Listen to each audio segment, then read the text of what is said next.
them safe and made sure that they're always vigilant. And I know we've talked about this before too, but you know, if you're not looking for something wrong, you're not doing it right. So the teams, even now, they're always looking for any little thing that could go wrong to make sure that Bob and Doug are safe when they strap in and get going. Absolutely. Around the office, we don't just say, oh, we're launching a rocket, we're launching Dragon. We say, we're launching Bob and Doug. And that human element of this is essentially leveling SpaceX up in a major way today. Yeah, I mean, all the technology, all the hardware means nothing if it's all about the people. Absolutely, and you know, we see just a handful of folks in the room, and we've acknowledged the distance that Mr. Musk and Mr. Bridenstine are standing from the astronauts, and of course they have masks on. This wouldn't really look that much different, though, even if we were not in the midst of a pandemic. I mean, Leland, you know very well what it's like to live in quarantine, getting ready for a mission, and so this coronavirus situation has just kind of underscored the importance of quarantine and keeping the astronauts protected. But can you speak a little bit about what it's like to live in quarantine, getting ready for a mission?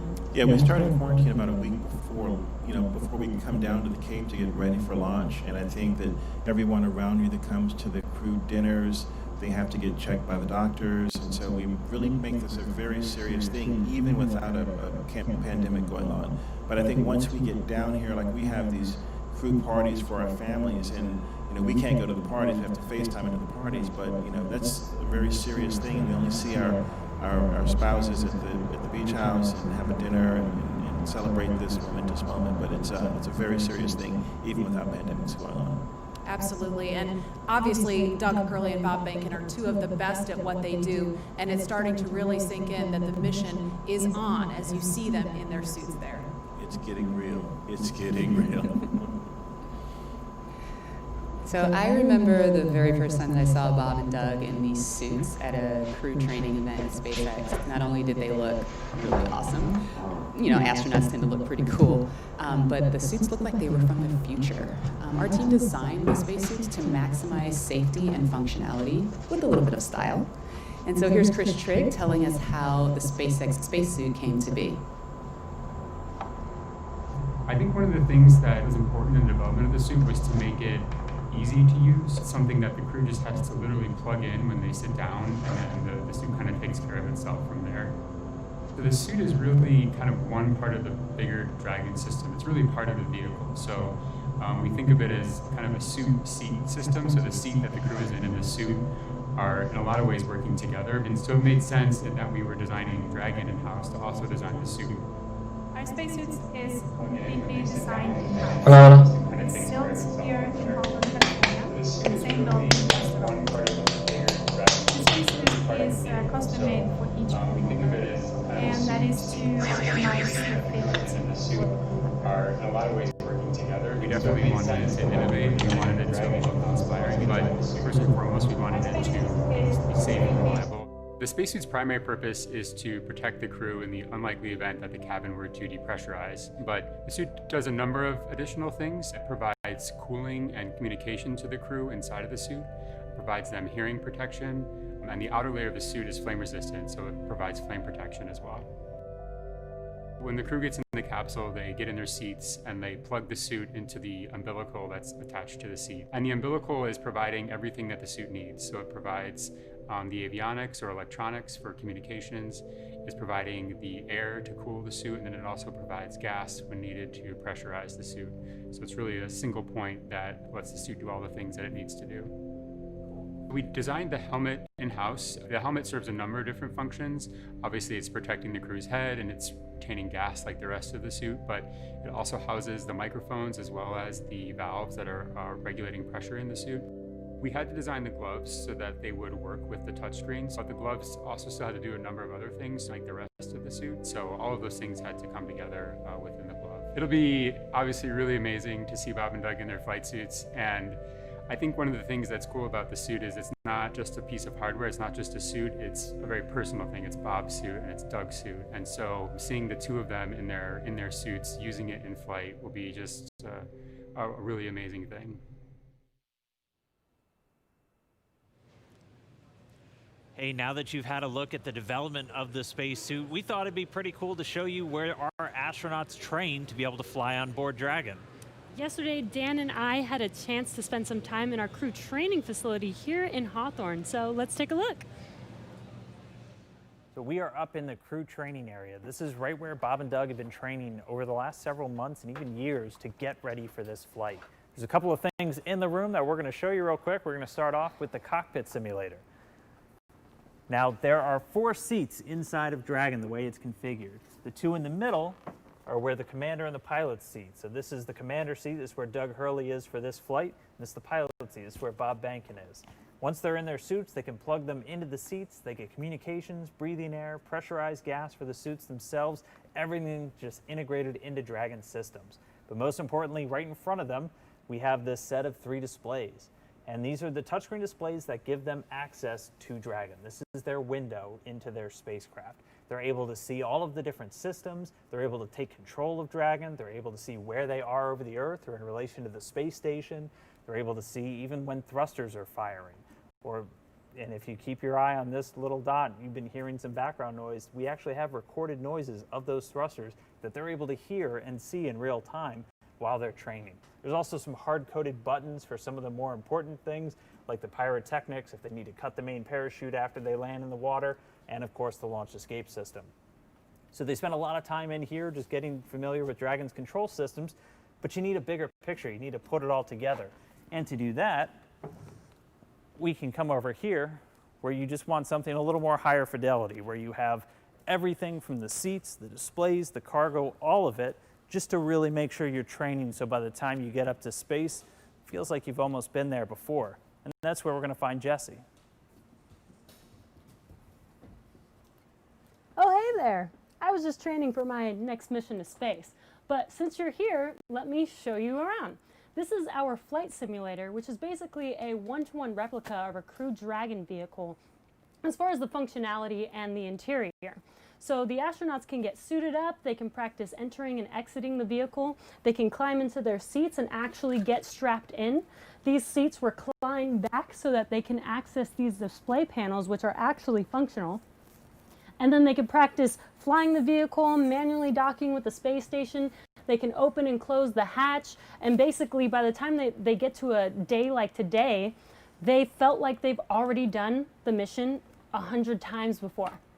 Well, I'm going to get back to training, so let's get back to launch.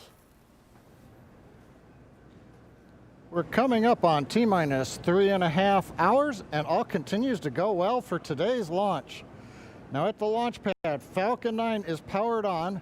Engine and stage checkouts were performed several hours ago. Everything's looking good on those.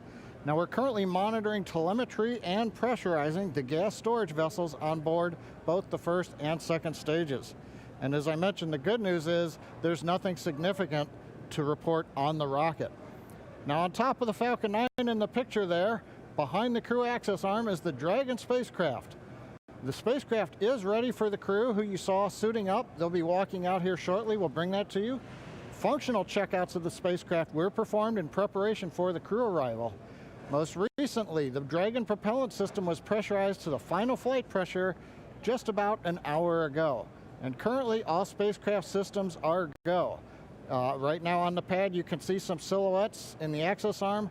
The ingress technician team is up there. They've opened the side hatch and now getting ready for the crew to arrive a little later this afternoon. Now the Air Force Range is supporting us today with air and sea space clearance.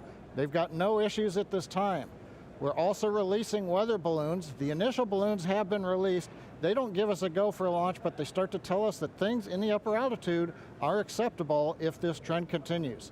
So while we're going to wait on those results to give us a better idea, all the way down to about T-minus 30 minutes, we are anticipating acceptable weather for launch at the upper altitudes. And as you heard earlier, at the ground level, things look like they'll be improving through the afternoon as well as downrange. So things are looking good with both Falcon and Dragon. The weather is cooperating as we count down to liftoff.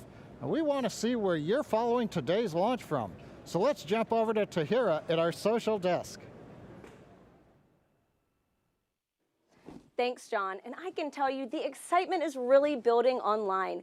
Right now, we're up to 700,000 people viewing this broadcast, and Launch America is the #3 trending on Twitter in the US. So let's take a closer look at what's being said. Looks like we have Astro Joan, who is just so excited to be on the Space Coast and watching this launch from her driveway. And with that, so jealous to all of you in Florida right now that have the ability to just step outside and witness Bob and Doug make this historic moment. Let's take a look at another.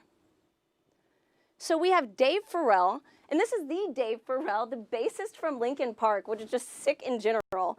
And it looks like his kids coined the term nerve-sighted for today's mission, and this is perfect. I was actually looking for a word to just describe the jitters and excitement leading up to launch. So Dave, thank you for that. I will be stealing that for today's show. So let's take just a broader look at the conversation online right now with this heat map of the United States. So you'll see that the more purple states show the states with the most mentions of Launch America. And with that, it looks like the Florida Space Coast is really coming alive for today's launch, followed by California, home of SpaceX, and Texas, where our mission control is. So great to see all these home teams showing up for today's historic mission.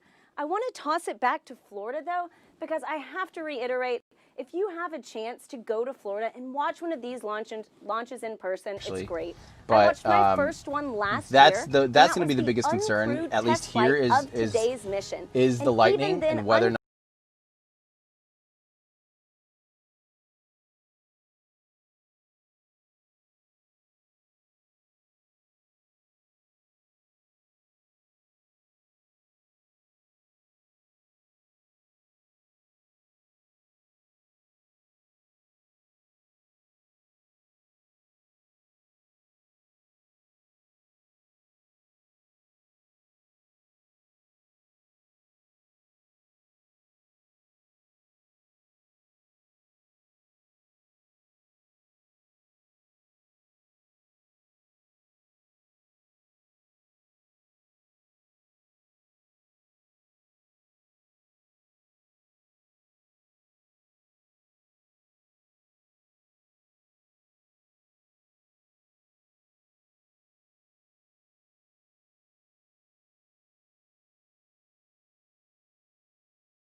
21st century spaceship. So of course, the ground support equipment should look like it's from the same era. The suits do. All of that sort of future-facing technology and aesthetic is super important to us. Actually, right now, you can see that duct in the hands of member number 5 there. That is an ECS duct, or Environmental Control System duct. Once this original, who just went in? Was that Doug or Bob? I think that was Doug. Okay, Doug That was just climbed Doug, in. yeah. That is awesome. He's ahead of schedule. Somebody tell him to climb back They out. are booking. It is great. He's ready. He's like Leland. We were joking earlier about it. We were going to have to buckle Leland into his seat here to keep him from running out there. Yeah, if we had stayed outside, I was going to swim across the moat and run over and get in the vehicle with Bob and Doug. All right, But now Bob's going in. yeah. This is great. So the suit technicians are helping the crew climb inside. They're holding back the hatch seals to protect the seals on the hatch, but also making sure that the crew doesn't hit their head or anything on the way in. Even though they have helmets, we still don't want that to happen. And you know, they climbed in a couple minutes earlier than we expected them to, but you know, Lauren, that, you know, SpaceX has rehearsed this over and over and over again with Bob and Doug. And, you know, and I've heard them say, you know, well, we might be a little bit ahead of schedule if we're ready. It just gives them more time to check things out, you know? Yeah. So right now what the crew, the suit technicians are doing is they're strapping the crew's feet into these restraints that the boots sit inside of. They're going to close those 5-point harnesses around them. I know, Leland, you talked about some of the harnessing that you had in the past with the shuttle. Yeah, I mean, this is such a more sleek design where there's one point to plug in to get cooling, communications, and everything. And we had a 5-point harness. We, had these hoses and things all over the place. But I think this is a much more streamlined look into the future of space travel. Yeah, and similar to what was going in the ONC building during the suit checkouts, that seat umbilical is going to connect to the right thigh of the spacesuit. There is a fluid module that is connected to the spacesuit, and that provides fresh cooling air and also nitrox for the leak checks that are going to come up later. But the audio system is also going through that umbilical. So while the crew while the suit techs are getting the crew all buckled in, they're going to perform a comm check. And that's, again, similar to what was done at the ONC building, but this time the integrated two-way communications between the astronauts and the ground crew.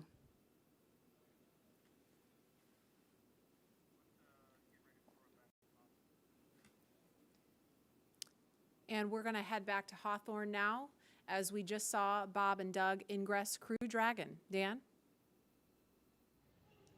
Hey, thanks. Yeah, it's incredible to see them inside the capsule. If you're just now tuning in, great timing. You're watching our coverage of the mission known as Demonstration Mission 2 or Demo 2. Today, SpaceX and NASA are going to be sending people into orbit on a mission to the International Space Station for the first time from U.S. soil since 2011. Bob Behnken and Doug Hurley are those astronauts flying in Dragon. They're inside. That's Doug Hurley really close to our screen and Bob Behnken on the further seat away from us. And they are getting ready to lift off from pad 39A, where Falcon 9 will lift off around or at 4:33 p.m. Eastern Time. They already ascended the tall structure next to the rocket, which is called the fixed service structure, and walked down the corridor known as the crew arm. And now they're already boarded inside of Dragon. Yeah, right before they got in, we did see them pause for a moment and actually sign the wall. They were in the White Room. And the White Room is just literally that room at the end of the crew arm that has an opening into Dragon. It's the last place on planet Earth where Bob and Doug are standing before they get into Dragon for their ride to the space station. And the term the White Room was first used during NASA Gemini missions, where the room right before entering into the spaceship was painted white. So we've continued the tradition with painting ours white as well, and also started a new tradition. If you just saw, they did sign the White Room wall, which is really, really awesome. It's a fairly small area that has room for the crew and a few ground support members to complete cargo load at T-minus 24 hours, and crew ingress at T-minus 2 hours and 35 minutes. And ingress is how we refer to the crew boarding Dragon. And inside the White Room, there's also a movable platform that just gets extended out to the capsule just in order to bridge that gap between the crew arm and the Dragon side hatch, just allowing easy entry into Dragon. And as you might expect, the entire area is environmentally controlled, just so the Dragon side hatch can be kept open while we're keeping all of that dust, dirt, Florida humidity out of the capsule, making sure it's pristine for the crew. There's also a big seal that's inflated and compressed against the capsule right now just to help maintain that clean environment. The White Room also has lots of tools in order to open the side hatch, complete crew ingress as they're doing right now, and prepare for any contingency or emergency that may be encountered. And so as we just heard from Lauren and Marie and the team, they're getting into this capsule now. They're getting their seats connected to their suits via that umbilical that's going to give them hardline connections into audio for their comm checks, which are going to be coming up shortly. And again, breathing gas and pressurized nitrox for those suit leak checks. So this will be the second time since getting suited up that they've done these leak checks. We're just kind of all about redundancy and constantly checking our systems as we continue to count down. But I mean, there they are. Right now, we're watching Bob and Doug getting into Dragon, getting strapped in. Before they connected their suits to the actual seats, they did something called a foreign object debris check, or a FOD check. And that just means that they actually get inspected for any substance or debris on their suit that could interfere with those systems on Dragon. And to help protect against debris, the crew has covers on their boots as well as their umbilical port on their suits that need to be removed before they can ingress. So they've already removed those, and as you can see, they are getting strapped in. And once the FOD check is complete, our commander, Doug Hurley, entered first, and then Bob Benkin followed after him. And they're getting buckled in right now, as you can see on your screen, and attaching their umbilicals to their suits. The umbilicals allow the crew to have comms through their suit and air to help keep them cool, as well as delivers nitrox for suit pressurization. And as we mentioned earlier in the broadcast, the suit's primary function is to protect the crew in the event of a cabin depressurization. And just walking through the interior a little bit, there are 4 seats configured inside Dragon right now. They're numbered 1 to 4 from right to left when you're looking at the seats. So we've had a couple of camera views just from the hatchway, so in the White Room, if you're looking at that angle, you go from 1 to 4 right to left. Doug Hurley is in seat 2, or the commander's seat. Bob Benkin is in seat 3, which is on Crew Dragon is the pilot seat.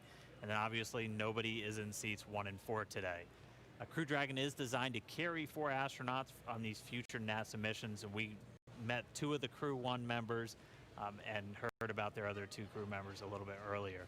Directly in front of both of our crew members today are 3 touchscreen displays that they're going to use throughout the flight, giving them insight into Dragon systems, seeing any alerts or issues with the vehicle, and if required, taking control and manually flying Dragon. We can see Doug Hurley manipulating those displays right now. And coming up, the crew will do a comm check to make sure that they can hear mission control, and their seats will be rotated into position for launch so that they can see those display panels right in front of them. So now let's check in with John Insprucker for the latest on the health of both vehicles. Over to you, John. We're at T-minus 2 hours, 36 minutes, 30 seconds in the countdown for the launch of Falcon 9 with Dragon to the space station. The Dragon launch ops team has completed their major activities to prepare the spacecraft for the astronauts. Checkouts are complete of major systems, including the escape system. And as you can see, ingress of the astronauts well underway. They're hooking their suits up to the various cabin systems. Right now on Dragon, there are no issues in work. Comm checks will be coming up shortly on the Dragon spacecraft with the crew. We might be able to hear some of that, and we'll bring it to you as it happens. Now, currently, the Falcon 9 team is preparing for their final checkouts and propellant load.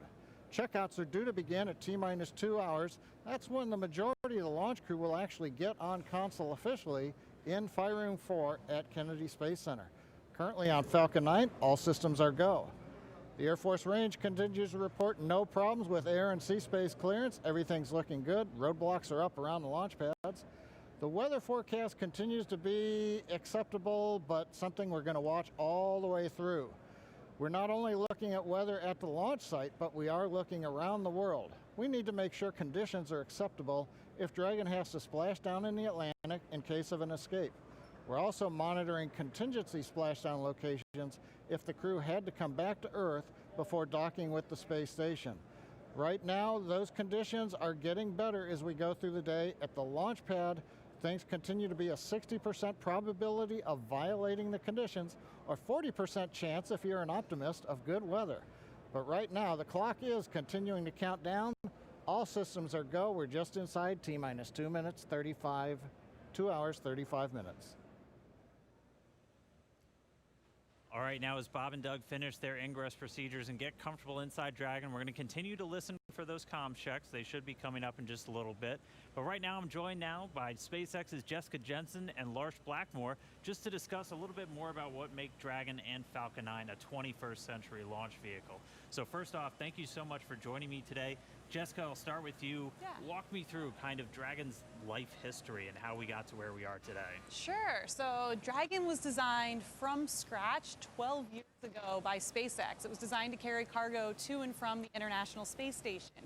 And what that means is 12 years ago wasn't that long ago. So we got to use state-of-the-art materials, state-of-the-art, computer processors. So really, Dragon, to start off with, is already a modern advanced spacecraft. But then there's two other parts of it also that really led to commercial crew. One part of it was that we actually were able to man-rate cargo Dragon while it's in the vicinity of the space station and attached to the space station. So that was a huge learning curve for crew. We human-rated a spacecraft for a portion of the mission, and then for crew, you just have to obviously expand it for the whole mission. And then the last part was Cargo Dragon has been this amazing test bed for commercial crew. And what that means is we were able to test out things like heat shield materials and parachute materials on Cargo Dragon before they ever flew on Crew Dragon. Very cool. And that's just one part of the equation. Lars, walk us through, again, just the flight history of Falcon 9 from the humble beginnings to where we are today. Well, Falcon 9 first flew almost 10 years ago today. And even though the first version of that rocket couldn't carry humans, the fundamental design was made with that goal in mind. Over the course of 87 launches, we've steadily improved the rocket so that now it has twice the payload to orbit that we started out with. We can land and reuse the first stage and the fairing, and most importantly for today, we have the reliability that we need for humans. Now, what's interesting is that reliability has come from steady upgrades and almost a decade of flight experience, but it's actually quite hard to prove reliability. This is something that the commercial airline industry has been grappling with for decades. And just like them, we rely on lots and lots of testing.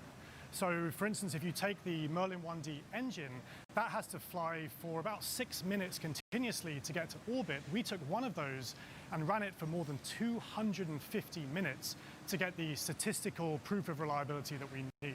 So it's that testing and lots of analysis that gives us and NASA the confidence that Falcon is ready to fly humans for the first time. And obviously a lot of additional upgrades, a lot of additional testing had to go just to make sure that both of these vehicles were human rated. So walk us through some of the specific upgrades to Dragon to meet that criteria. Yep. So the first one's pretty obvious. We had a Cargo Dragon. It has lots of cargo cubbies, so we took all of those out, replaced it with astronaut seats, crew displays, and crew controls. But one thing that people may not know is on Cargo Dragon, we've actually been flying mice to and from the International Space Station for years. And what that meant was we had to design an environmental control and life support system for Dragon years ago. It provides oxygen, it scrubs carbon dioxide, and among other things, controls temperature and relative humidity. So even though that was done on a smaller scale for mice, it was a great learning curve on how to help man-rate a spacecraft when you have to do it for humans. And then Lars, same question. What kind of specific upgrades had to go into it to certify Falcon 9 for this day? Well, I already mentioned the reliability upgrades. One upgrade that I think is particularly interesting is the launch abort trigger. So people probably know that Dragon has the ability in mid-flight to separate from Falcon and boost the astronauts away to safety in the case that there's some kind of emergency. And that could be triggered by the astronauts or by the ground crew. What people may not know is that Falcon itself has the ability to cause that trigger. And it will do that entirely autonomously using algorithms, software, and sensors. And that's particularly important SpaceX in the case of a Dragon. time-critical fault where ready for aborting ground check. quickly means aborting safely. And in some cases, Falcon can do this quicker than 3/10 of a second, so much faster than a human. And Lars, I'm going to pause right there for a sec. We're getting some comm from the crew. And so coming up shortly, we're going to hear these communication checks. Bob and Doug are going to be talking to several positions down on the ground, and they're going to be using both communication speakers inside of Dragon and inside their suits in a series of communications checks. They're also going to be doing these checks over different satellites and ground stations. PLT, comm check, umbilical. CDR, loud and clear. PLT, loud and clear. Core, loud and clear. Umbilical, comm check complete. Stand by for ground station comm check.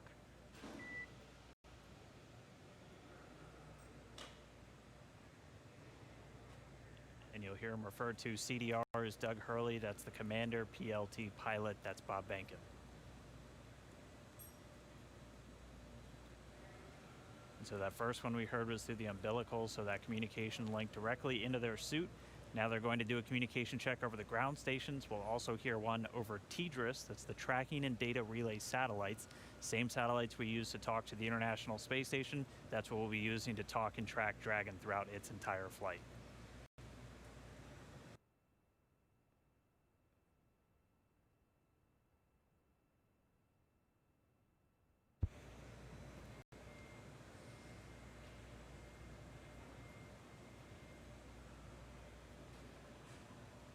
So again, just waiting for a moment for the teams to continue configuring everything. They're going to do these ground checkouts now, and you're going to be hearing them talk directly to the core. It's the Crew Operations Responsible Engineer. That's essentially the Capcom if you followed NASA missions in the past.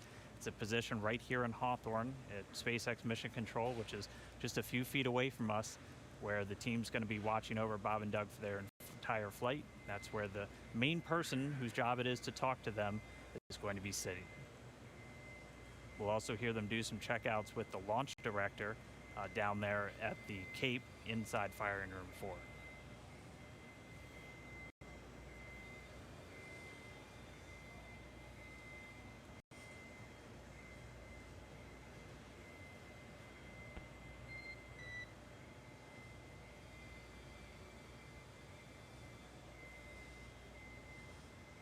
And you'll be hearing those very characteristic beeps. Dragon SpaceX, comm check.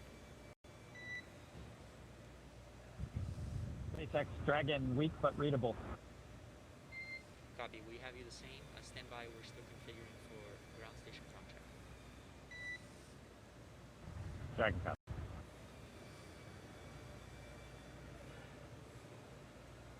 And just to further explain some of those voice protocols that you're going to hear, you might be used to hearing Houston Station or Houston Shuttle or Houston Endeavor back when we were flying those specific shuttles.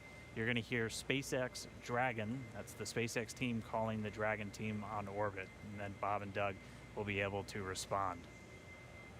And so they're going to continue to configure. We'll get these ground station checkouts momentarily.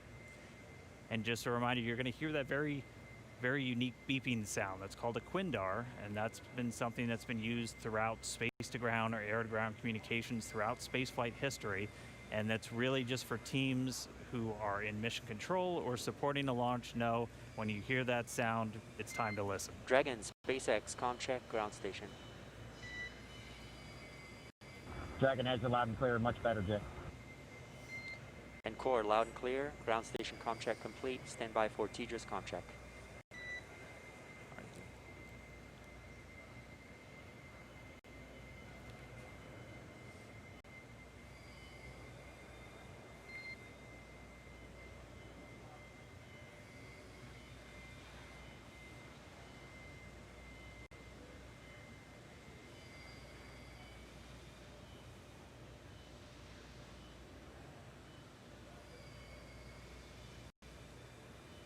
Dragon SpaceX, comm check, TDRS. SpaceX Dragon, loud and clear. Core, loud and clear. TDRS comm check complete. Stand by for checks with MD, LD in the launch configuration. Dragon, MD on countdown 1, comm check.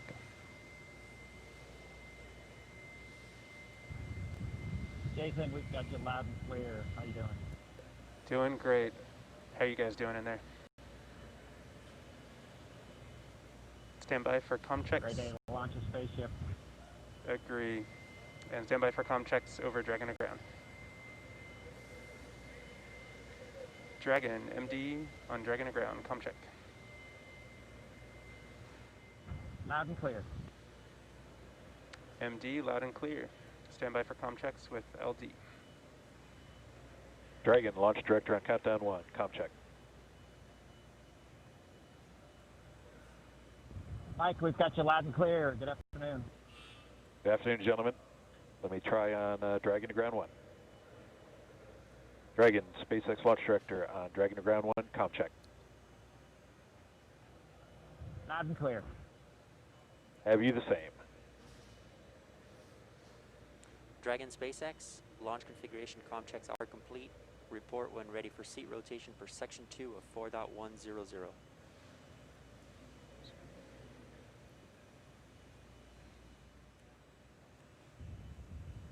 SpaceX Dragon, we're ready for seat rotation.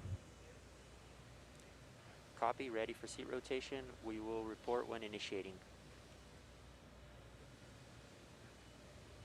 All right, so that wraps up those communications checks. Everything going good with the spacecraft. Bob and Doug talking to the teams on the ground. Pretty soon they're going to get their seats rotated. Bringing you back inside Hawthorne real quick, I do want to thank Jessica and Lars for joining me real quick, giving us that great insight into Dragon and Falcon 9. Hope you guys got a good spot staked out to watch a launch today. It's great to have you on. Absolutely. All right. Excited. So we're going to throw it now down to Gary Jordan at Mission Control Houston, who I know is also following along. Over to you, Gary. Thanks, Dan. Great to hear good checks from Bob and Doug in the Dragon vehicle. Here in Mission Control Houston, Flight Director Zeb Scoville has pulled space station flight controllers, and all systems are go for launch. Essentially, the station is prepared for Dragon to arrive 19 hours after launch.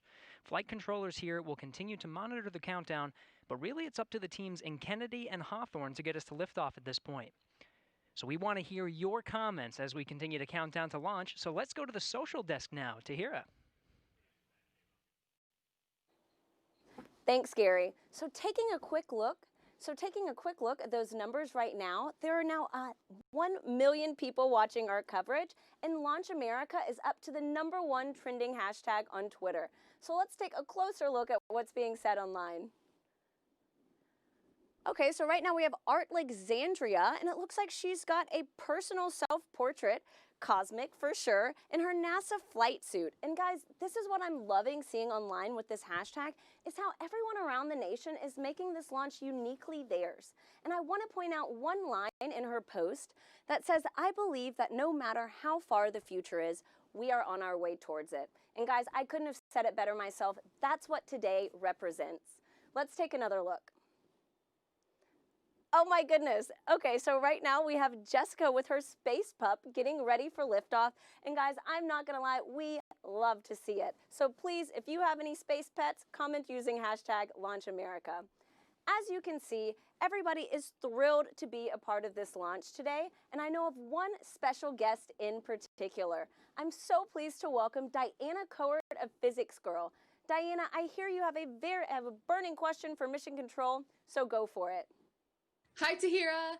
Thank you so much for including me on this incredibly special day. I'm Diana from the YouTube channel Physics Girl, and I've always been so fascinated by space and especially space exploration because we bring together so many people for such a complicated task to send a rocket up into space.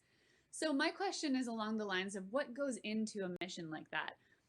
What we all know, I think we're familiar with how much preparation and training astronauts have to do, but preparing for a mission like this and maybe preparing in the future for a mission to the moon or to Mars, what kinds of things does the whole team have to do in order to prepare to launch a rocket?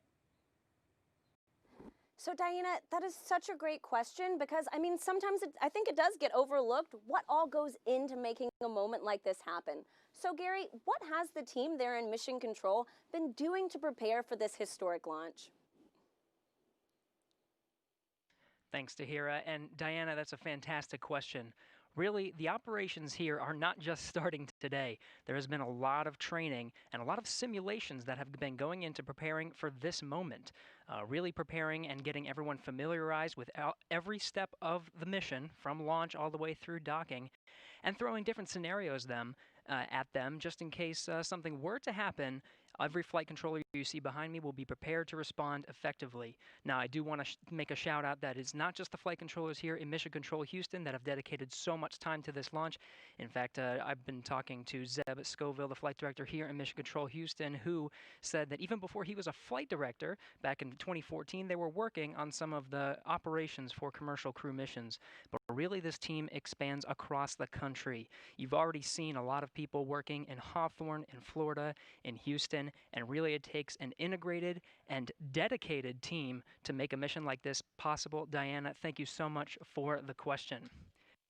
And really thanks to everyone sending in questions and for sharing in this historic mission today. Remember, as you're posting, to use the hashtag #LaunchAmerica. I do want to make a shout out to the flight controllers here in Mission Control Houston. In fact, some traditional flowers have been sent to Mission Control Houston. This dates even back before the shuttle days for every mission to dedicate it to the operations and the controllers here who are working so closely and are integrated in every part of the mission. But now let's head over to Hawthorne for the latest status on the crew and on Dragon. Dan. All right, thank you, Gary. As you can see, Bob and Doug in a little bit different position now. Their suits have been rotated to the launch position. So this just puts their backs a little bit more horizontal with the ground itself, or parallel with the ground itself, and places those displays directly in front of them. We've also already moved into suit leak checks, so this is the second time they've had these leak checks done in their suit. So pressurized nitrox now flowing into those launch and entry suits that they're going to be wearing throughout the dynamic phases of this mission. So right now we are under 2 hours and 20 minutes from launch. We're about 2 hours and 18 minutes and counting from liftoff of the Falcon 9 from the Kennedy Space Center in Florida. It's going to be carrying our NASA crew members today, Doug Hurley and Bob Behnken, aboard SpaceX's Dragon spacecraft. It's been a really exciting day so far. We're fighting against that weather, but we're continuing to press on for launch. The crew has been up since about 6 a.m. as they prepare to head to the International Space Station for part of this Demo 2 mission for NASA.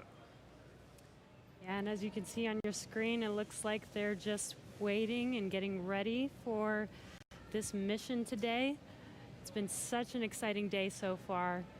Again, as Dan said, their seats are rotated into launch position so that they can see those screens that you see there on the left side right in front of them. Their suit leak checks have been complete. Their comm checks are complete. So let's throw it over to Lauren in KSC.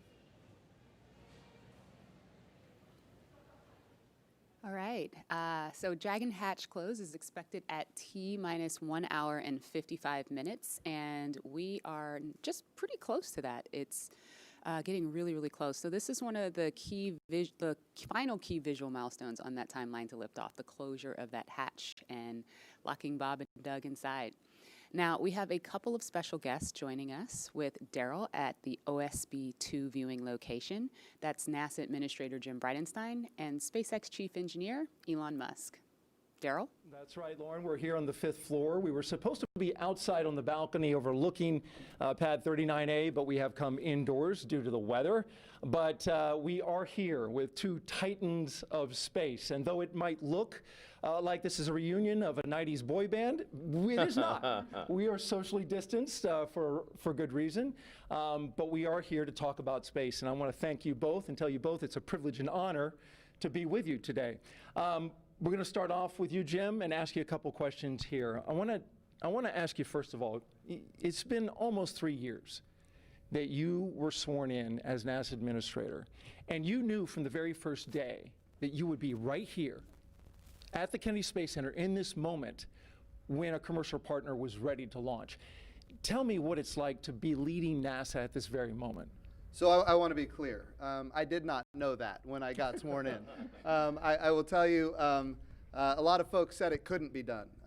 But of course, as soon as I got the job, Elon and I have had a number of conversations. Elon committed that this was something that SpaceX could achieve. We've had challenges, we've had setbacks. We've seen catastrophic losses of capsules and challenges with parachutes. What's that? On the ground, uncrewed, I want to be really clear. Tests, but that's what's unique about SpaceX. SpaceX can do things that NASA historically has not done. They test, they fail, they fix, they fly, they test, they fail, they fix, they fly, until the point where we are today, where not only is SpaceX comfortable, but NASA is comfortable. We are ready to go. But if you would have told me even 2 years ago we'd be right here, I might have even been questioning it then. But this is a monumental achievement. It's a Herculean task by the SpaceX team, which we're very grateful for, and also by the NASA team that has been working hand in glove with them to get to this point. And it's good we have Jim and Elon both here to fact check each other, so that's good. Thank you for that. Elon, in 2002, when you started SpaceX, many in the aerospace industry didn't take SpaceX seriously. You remember what that felt like. Yet here you are, you just sent 2 astronauts in a car made by your car company to launch pad 39A with a spacecraft made by your space company. And now they're launching the International Space Station. So I'm wondering for you, in this moment, do you just pinch yourself thinking, is this really happening? This is a dream come true, I think, for me and everyone at SpaceX. This is not something that I ever thought would actually happen. So when starting SpaceX in 2002, I really did not think this day would occur. I expected 90% chance we'd fail to even get to low Earth orbit with a small rocket. So somebody told me in 2002 that I'd be standing here with the NASA administrator, meeting the astronauts, and we've got a rocket and spacecraft on pad 39A, the best pad in the world, which is it's an honor to be there. I would have thought, man, I don't know what you're smoking, but it's not. like no way is that true. You know, and so it is. Say it's even a dream come true. I didn't even dream that this would come true. Let me put it that way. You know, but it is. I am incredibly excited to be here on behalf of the SpaceX team. And as Jim said, this really is the culmination of an incredible amount of work by the SpaceX team, by NASA, and by a number of other partners in the process of making this happen. It's really, you can look at this as the result of 100,000 people, roughly, when you add up all suppliers and everyone working incredibly hard to make this day happen. So it's really hard to believe that this is real. And you're here, and it's amazing, and many of us have been amazed as we've watched you accomplish these things over the years. Jim, back to you. This is all about the commercialization of space. And so in the early going for Commercial Crew Program, it wasn't something NASA was used to. You know, Mercury, Gemini, Apollo, Shuttle, NASA gave the designs and the contractors went out there and built it. This is different. It is. They're building it now. What were some of the hurdles that you had to overcome to get to this point? Well, I think getting people to recognize that when the government provides both the demand and the supply, you're limited in what you're able to do. And of course, back when this program was initiated under Charlie Bolden, General Charlie Bolden, astronaut Charlie Bolden, Congress was not supportive and did not provide the proper funding. And yet he persevered, he pushed forward. And now I think everybody recognizes we have to commercialize space. We've had success now with commercial resupply of the International Space Station. Now we've got commercial crew to the International Space Station. Eventually we need commercial space stations. So what we're using the International Space Station for right now, we're proving that we can compound pharmaceuticals in a way that you cannot do on Earth. We're able to create immunizations in a way you cannot do on Earth. We're printing human organs in 3D. Right now it's just tissue, but eventually we're going to print human organs in 3D using adult stem cells, your skin cells, your own DNA. It's going to transform how we do medicine here on Earth. We're creating advanced materials that you can only create in the microgravity of space, things like an artificial retina for the human eye. So if you have macular degeneration, you don't have to lose your eyesight. Bottom line is this: these markets are the future. And when they materialize, and they are materializing because of the work of NASA, we're going to see capital investment, not just into launch, but also into habitation. And that ultimately is what's going to be transformational for commercial space. Very good. And Elon, in getting all of that going, the ISS and all the activity that takes place on board, it's key that this Crew Dragon operate on a regular basis. As the chief engineer, what were some of the biggest hurdles you had to overcome to get your spacecraft ready to fly this mission? Well, the spacecraft and the rocket have gone through literally thousands and thousands of tests and reviews, both by SpaceX, by NASA, by third parties. We've also, as Jim was alluding to, we've done a lot of flights. So one of the things I think that's very helpful about this flight, about what we're about to do, is that the rocket has flown many times. In fact, even in this, essentially this configuration, it's flown about 20 times. So that means we really have, I don't want to tempt fate, but a well-proven rocket. And we've flown Crew Dragon to the space station once successfully and brought it back. We've done a tremendous amount of testing on the ground, and when you do the testing on the ground, you always push the limits. So you want to try, you push it way beyond what you'd expect in flight. So sometimes you'd break it because you kind of want to break it on the ground during testing to see what the limits are.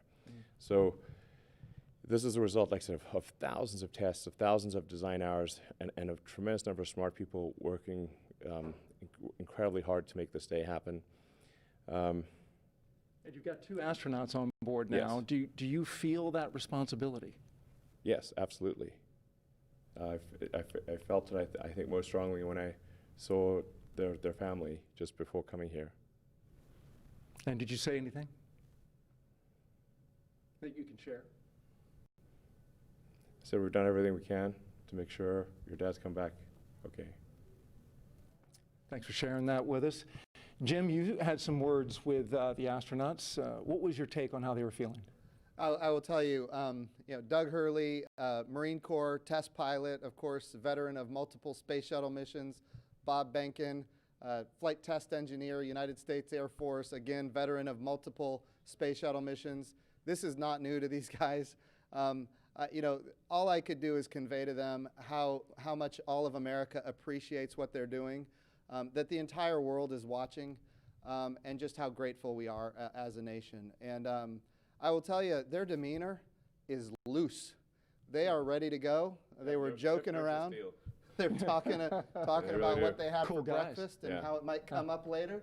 It was steak and eggs. Yeah, right, I saw that. Yeah. Right. So it was nice to see. They are in their element, and we are just so grateful and proud of them. Well, that's good to hear. That gives you great confidence, I'm sure, in your positions as you hear that.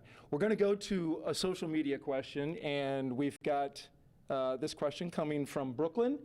And she wants to know, I noticed some changes in the crew spacesuits. They look much thinner and lighter. What changes in the space capsule allow to have these futuristic suits? Well, we spent a lot of time designing the spacesuit. I personally spent a lot of time on the spacesuits. It took us 3, almost 4 years to design suits that both look good and work well. So you can see a spacesuit in the movie, looks good, doesn't work. and then you can make a spacesuit that works but doesn't look good. Because fundamentally it's a pressure suit that's got to survive in vacuum. Right. So it's so it tends to puff up, when it's under pressure, and it's got to handle all that pressure. So it took us many iterations to get the suit to. We really wanted to look great. Fundamentally, what it's about is like we want to inspire kids to say that one day they want to wear that uniform, they want to wear that spacesuit, and get them fired up about, I want to be an astronaut. I want to work on aerospace engineering. I want to advance space flight. And I think what today is about is reigniting the dream of space, and getting people fired up about the future and excited. It's just one of those things that I think everyone from all walks of life, from all parts of the political spectrum in the United States and elsewhere should be really excited that this is a thing that is made by humans for humans, and it's just a great, exciting, inspiring day, and it's one of those things that makes you glad to wake up in the morning. Yeah. Functional and inspiring. And there's one on a model right over there, and you got me so excited. I might run over there and put that thing on, Elon. Yeah. They're custom tailored, by the way. They are. So it's not gonna fit I think you won't fit in that one, but we could make one that you would fit in. Well, I appreciate you. Yeah. I appreciate you saying that. Yeah, because I'm 6'8", so you're gonna have to do a lot of sewing. Well, and the Dragon spacecraft can take someone who's 6'8". My size. Yes. this commercial thing. I'm getting excited. Yes, yeah. I'm ready to fly. Jim. Yeah. Sir. We've got another social media question we're going to ask. Ashton J wants to know, how do you think that launching astronauts on American soil for the first time since 2011 will revolutionize future missions? Yeah, so what we're doing here is unlike anything we've ever done before. We are not purchasing, owning, and operating the hardware. We are turning to commercial industry. And going back to the spacesuits, it's the same for the capsule, it's the same for the rocket. We did not tell industry what to build. We gave them top-level requirements. We said, here's the requirement for payload. Here's the requirement for safety.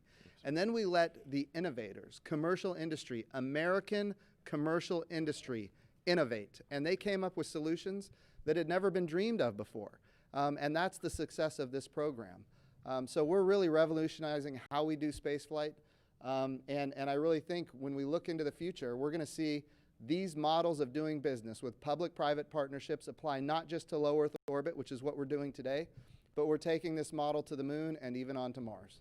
And I hear something about Tom Cruise shooting a movie at the International Space Station. Is that right? I'll tell you what I told Elon just yesterday, and that is this. People ask me about Tom Cruise all the time now, and the answer is yes. We would love Tom Cruise to fly to the International Space Station and make a movie. I'm all for that, and we're going to do what we can to make that happen. But you should know this. There was a day when I was in elementary school and I saw the movie Top Gun. And from that day, I knew that I was going to be a Navy pilot. It's just the way it was. The goal here, and this is what we're doing today. Exactly. And Elon is all about this. Get the kids fired up about wanting to wear that spacesuit. That's exactly wanting to fly that, go to orbit, go to the moon, go to Mars, reigniting the dream of space, and just getting, people of all walks of life, young, old, excited about the future. Excited. I think anyone who has within them the spirit of exploration should love what's going on today. And if we can get Tom Cruise to inspire an elementary kid to join the Navy and be a pilot, why can't we get Tom Cruise to inspire the next Elon Musk? That's what we need. We need a new generation of many Elon Musks, and that's what this launch is about today. I want to say, speaking of this inspiration piece, it's not by chance that we have the Secretary of Education of the United States of America here. This is all about the next generation. If we have great success in our generation, it's not enough. It has to continue. The challenge with the Apollo program is that it ended. What we're doing now is sustainable, and that's why we have the public-private partnerships and commercial capabilities that are coming online. Very good. And the good news for Tom Cruise is he does a lot of his own stunts. Yeah. So in Absolutely. zero gravity, he should get hurt a lot No, less. I think it's going to be super cool. Yeah. And as Joe said, it's like this is going to, you want to capture the public imagination, have them see cool things happening in real orbit, real space stations. It's like I think I'd want to watch that movie. Yeah. And it's like I said, you think it was like this is really just the beginning, because we want to go from low Earth orbit. We want to go back to the moon, and the moon to stay. Have a moon base like Moon Base Alpha, and have build a city on Mars and be a spacefaring civilization out there among the stars. This is a super exciting future that I think that's the kind of thing where you're like, can't wait for it to happen. If you can't get excited after listening to you guys, I'd say you need to have your pulse checked. Yeah. Elon Musk, SpaceX CEO and Chief Engineer, thank you very much. Thank you. Jim Bridenstine, we appreciate you leading NASA in this time, Administrator for the agency. And we're going to send it back to Marie. All right, thanks a lot, Daryl. We saw in the meantime, while that interview was going on, the hatch actually closed. So that happened a few minutes earlier than we expected to. Our timeline has that happening at T-minus an hour and 55 minutes. So a few minutes ahead of schedule right now with hatch close. And you can see the pad teams there just working on things now. Yeah, right now it looks like what they're doing is, what are they doing? So they perform a leak check. There's a mechanism there called a side hatch mechanism. That is what actually closes the hatch and seals it. And what we'll do is perform a leak check on that for a few minutes to make sure that that's nice and tight, that those O-rings are sealed really, really well. And after that, we will install the, you can see the leak check ground support equipment there in the technician's hands there. And while we're watching this, Leland, I mean, we just heard them talk a lot about inspiring the next generation. And you're a man of many talents. I know after your flights yourself, you used to head the head of NASA education. I mean, what did that stir up in you? You know, Marie, this what Elon said about reigniting the dream of space is so important that we get our young kids thinking about themselves being in these seats. And I when I first became an astronaut in 1998, I was riding on the back of a fire truck celebrating John Glenn's return to flight on a space shuttle, and I saw these two little kids. They had on orange pumpkin suits, and when their dad turned them around to point to look at me on the fire truck, and it was almost as though when they saw my face, they started launching into space with rocket fuel because they were inspired, because they saw someone who looked like them. And I think that if we can reignite this dream through SpaceX's launch, through the partnership with NASA, we can get so many more kids to believe in themselves and know that they can be just like Doug and Bob flying on the SpaceX Dragon. Absolutely. I mean, it's really just breathtaking to see them there in their suits now and looking at the screens in front of them. Lauren, I know we've talked a lot about the spacecraft. We've heard about that, but for folks that maybe are just tuning in, what are they looking at in front of them now? Yeah, so they have 3 different touch screens in front of them. Overall, that whole assembly there is called the control panel. So you'll have those 3 LCD touch screens in front of them where they have, the displays are showing them details on the vehicle's pressure, its temperature, there's audio control.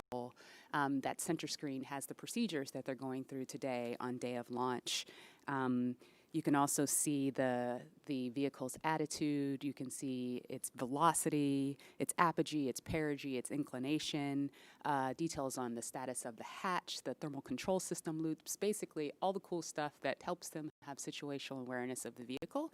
That's displayed on those displays. Additionally, there are some actual buttons on that button panel that you see down below. And some of the things that allow them to do is if the crew ever needed to do any sort of manual overrides like that, right in the middle, right underneath that center LCD screen, that's the crew's ability to initiate an abort. It's called an abort handle, and it's right in the middle where both crew members could use it if they needed to. And the audio controls are also on those button panels. When they're not in their suits, there's actually speakers that are coming off of the control panel that allow them to hear mission control, hear the core, hear ISS, when they're not in their suits where the audio systems are integrated into that.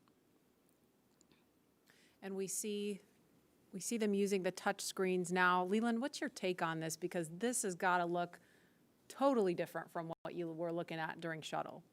Touch screens. I mean, we had these displays and these buttons, and you know, it was one of those moments when I'm looking at this now when I had knee boards that had procedures and things on there, and the procedures are now all run in that middle screen, and the malfunctions and the things that you do to mitigate problems with the vehicle if something happens, it's all controlled right there with the 2 of them. And so it's a radical departure from what we did with the shuttle, but it's again ushering in this new era of space travel. For post-ingress brief and a check on how that suit air feels about now. And we're going to listen now for an announcement We're ready. about hatch closer. Copy. Well, today we are not tracking any issues on Dragon and F9 currently. For a weather update, the weather line that is overhead, which is what you saw when you were ingressing, is now moving offshore. The next radar return is a cell over Orlando, which is expected to be our decision gate for today, and that is currently eroding. That's good news. Thank you. Copy. And then one additional item, the Cabo, the orbit site, remains as briefed, so no change there.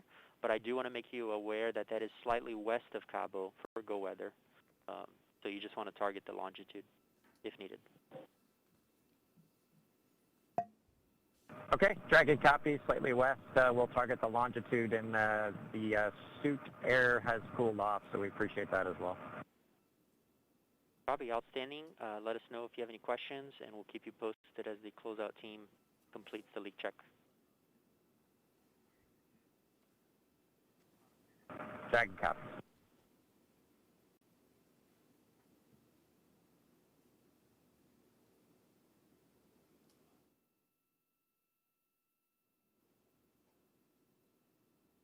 So what we actually heard was a little bit more discussion about the weather, still looking at things, and we're about a minute away from an announcement about hatch closure, excuse me.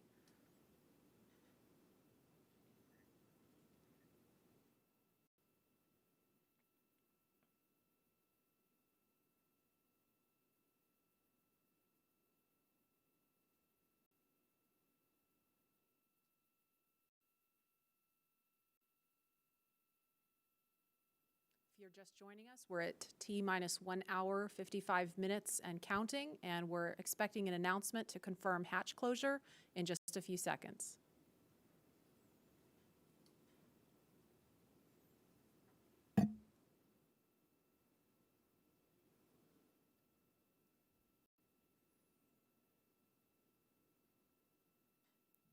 Dragon, SpaceX, for comm checks with Falcon 9. Go ahead. Okay, we are ready for that at that time, if you are ready. We are ready.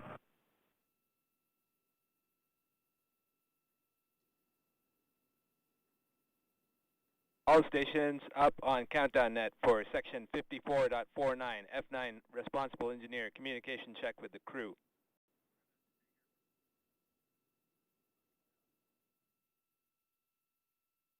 Start with guidance, navigation, and control.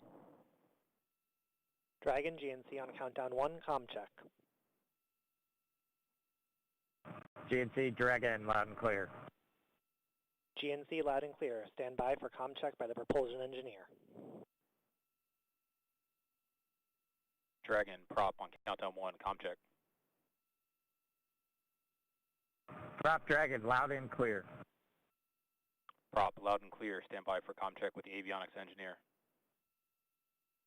Dragon, avionics on countdown 1, comm check. Avionics Dragon, we have good loud and clear. Avionics loud and clear. Stand by for comm check with the ground segment engineer. Dragon ground segment on countdown 1, comm check. Ground segment Dragon, loud and clear. Ground segment loud and clear. Stand by for comm check by launch control. Dragon, launch control on countdown 1, comm check. Launch control Dragon, loud and clear. Launch control loud and clear. Stand by for comm check by the chief engineer. Dragon, chief engineer on countdown 1, comm check. Bala, Dragon has you loud and clear. Chief engineer, loud and clear. This completes the F9 responsible engineer comm checks. Dragon, chief engineer on Dragon to ground. Go ahead, sir. I was just doing a comm check on this loop. Good luck, guys, and buckle in.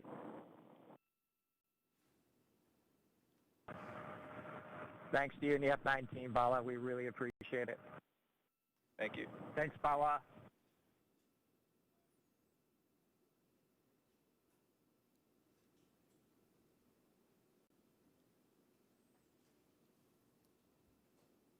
So we just heard a series of comm checks there, and Lauren, I don't know if you want to describe a little bit more about why that's important, and we heard the acronym GNC. They said guidance, navigation, and control really quickly, and then went back to the acronym GNC. Can you kind of explain to folks what that means? Yeah, the launch chief engineer, Bala, as you heard them thanking him towards the end, initiated a comm check with all of the different subsystems that those engineers that are on console and those operators today, and talking with the crew, making sure that they were able to communicate with them bidirectionally, and just handing that check off from all of the different stations on console today. That was really, really cool. We obviously don't do that when there's a satellite on top of the rocket, so this is the first time for a real flight that we've done that operation. It's very awesome. And now that the hatch is closed, a lot of the work of this team is done, but I mean they're obviously not finished. They're not ready to leave the white room just yet. You were talking to some folks about what's going on in this room now. Yeah, that's right. They should be completing the hatch leak check. That's you sort of pressurize that area between, there's 2 O-rings that are there, and we want to pressurize that area, see if it holds pressure. It's a very, very sensitive test, very high criteria for passing. And so once that leak check is shown to be okay, and that the capsule or that those O-rings are able to hold pressure. What the team will do is they'll go back into that area, into that access panel, and install what we call the SPEP, which is the side pressure equalization plug. Once that is plugged, you've really closed everything up. And when the crew splashes down, what they'll actually do is pull that plug to equalize pressure across the hatch so that you don't cause the hatch to buckle due to a pressure, or sorry, the hatch or the capsule, the weldment, any of the vehicle to buckle due to a pressure differential. So they should be adding that plug, and then they'll cover up that side hatch access panel with the TPS panel or thermal protection system panel, close it up, and that'll make sure it stays safe on ascent.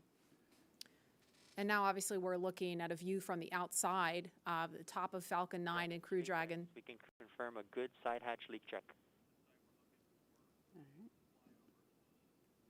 Dragon copies, good leak check.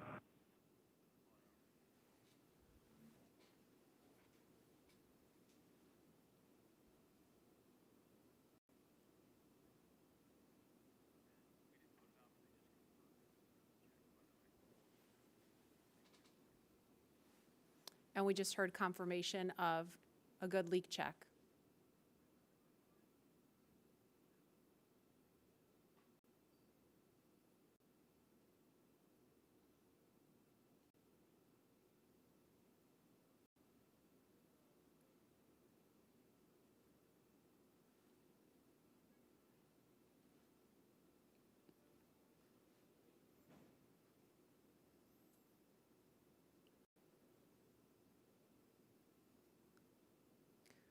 If you're just joining us, you're looking at the Falcon 9 rocket with Crew Dragon sitting on top. Inside that capsule on top are NASA astronauts Bob Behnken and Doug Hurley.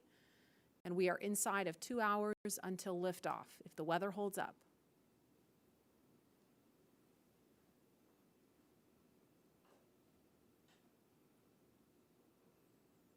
There's another stunning aerial view of the crew access arm extended out towards Crew Dragon. That is the final path that the astronauts took to climb aboard Dragon before they strapped into their seats and the hatch closed.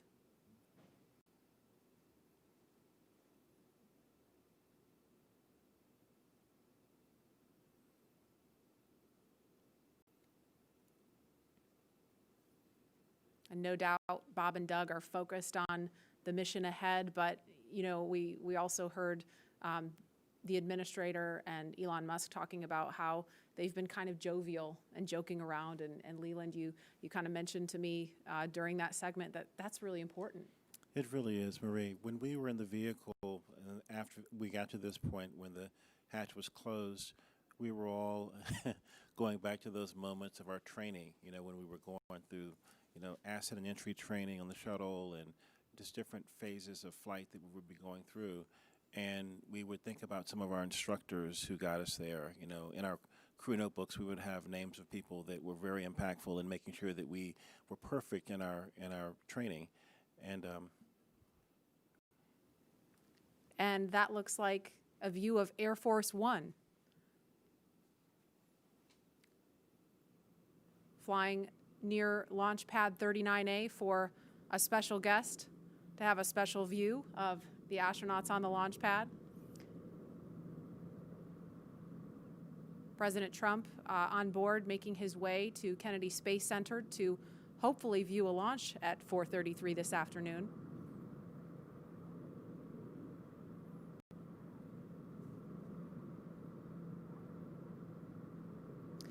And there they are in view of the launch pad, so no doubt he's looking at the window, looking out the window at Bob and Doug on the pad. That's got to be an amazing sight to see from on board Air Force One.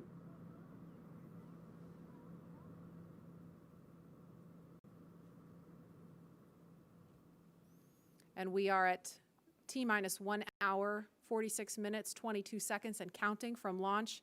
And guys, the last time we actually did a little bit of research when we found out that the president was coming. The last president to witness a launch from here at Kennedy Space Center was Bill Clinton. That was back in October 1998 for STS-95. So it's been a minute.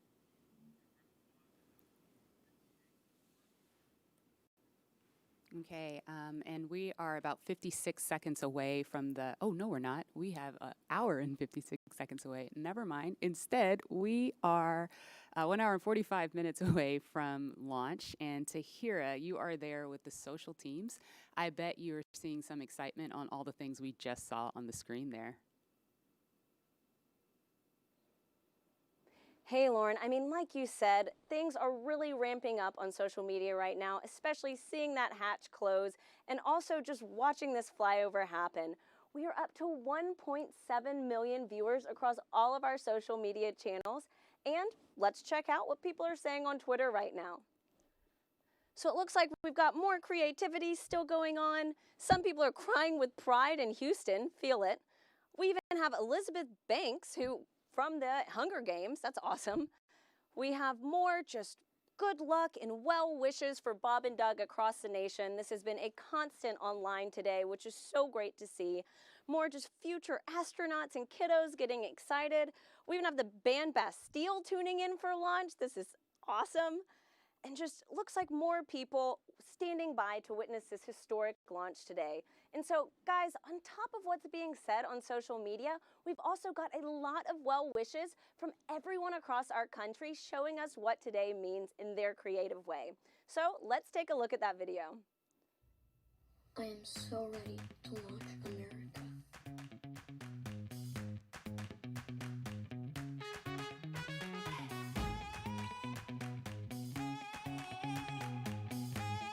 Hi, I'm Audrey Clark, and I built this baking soda rocket, and I'm gonna launch it.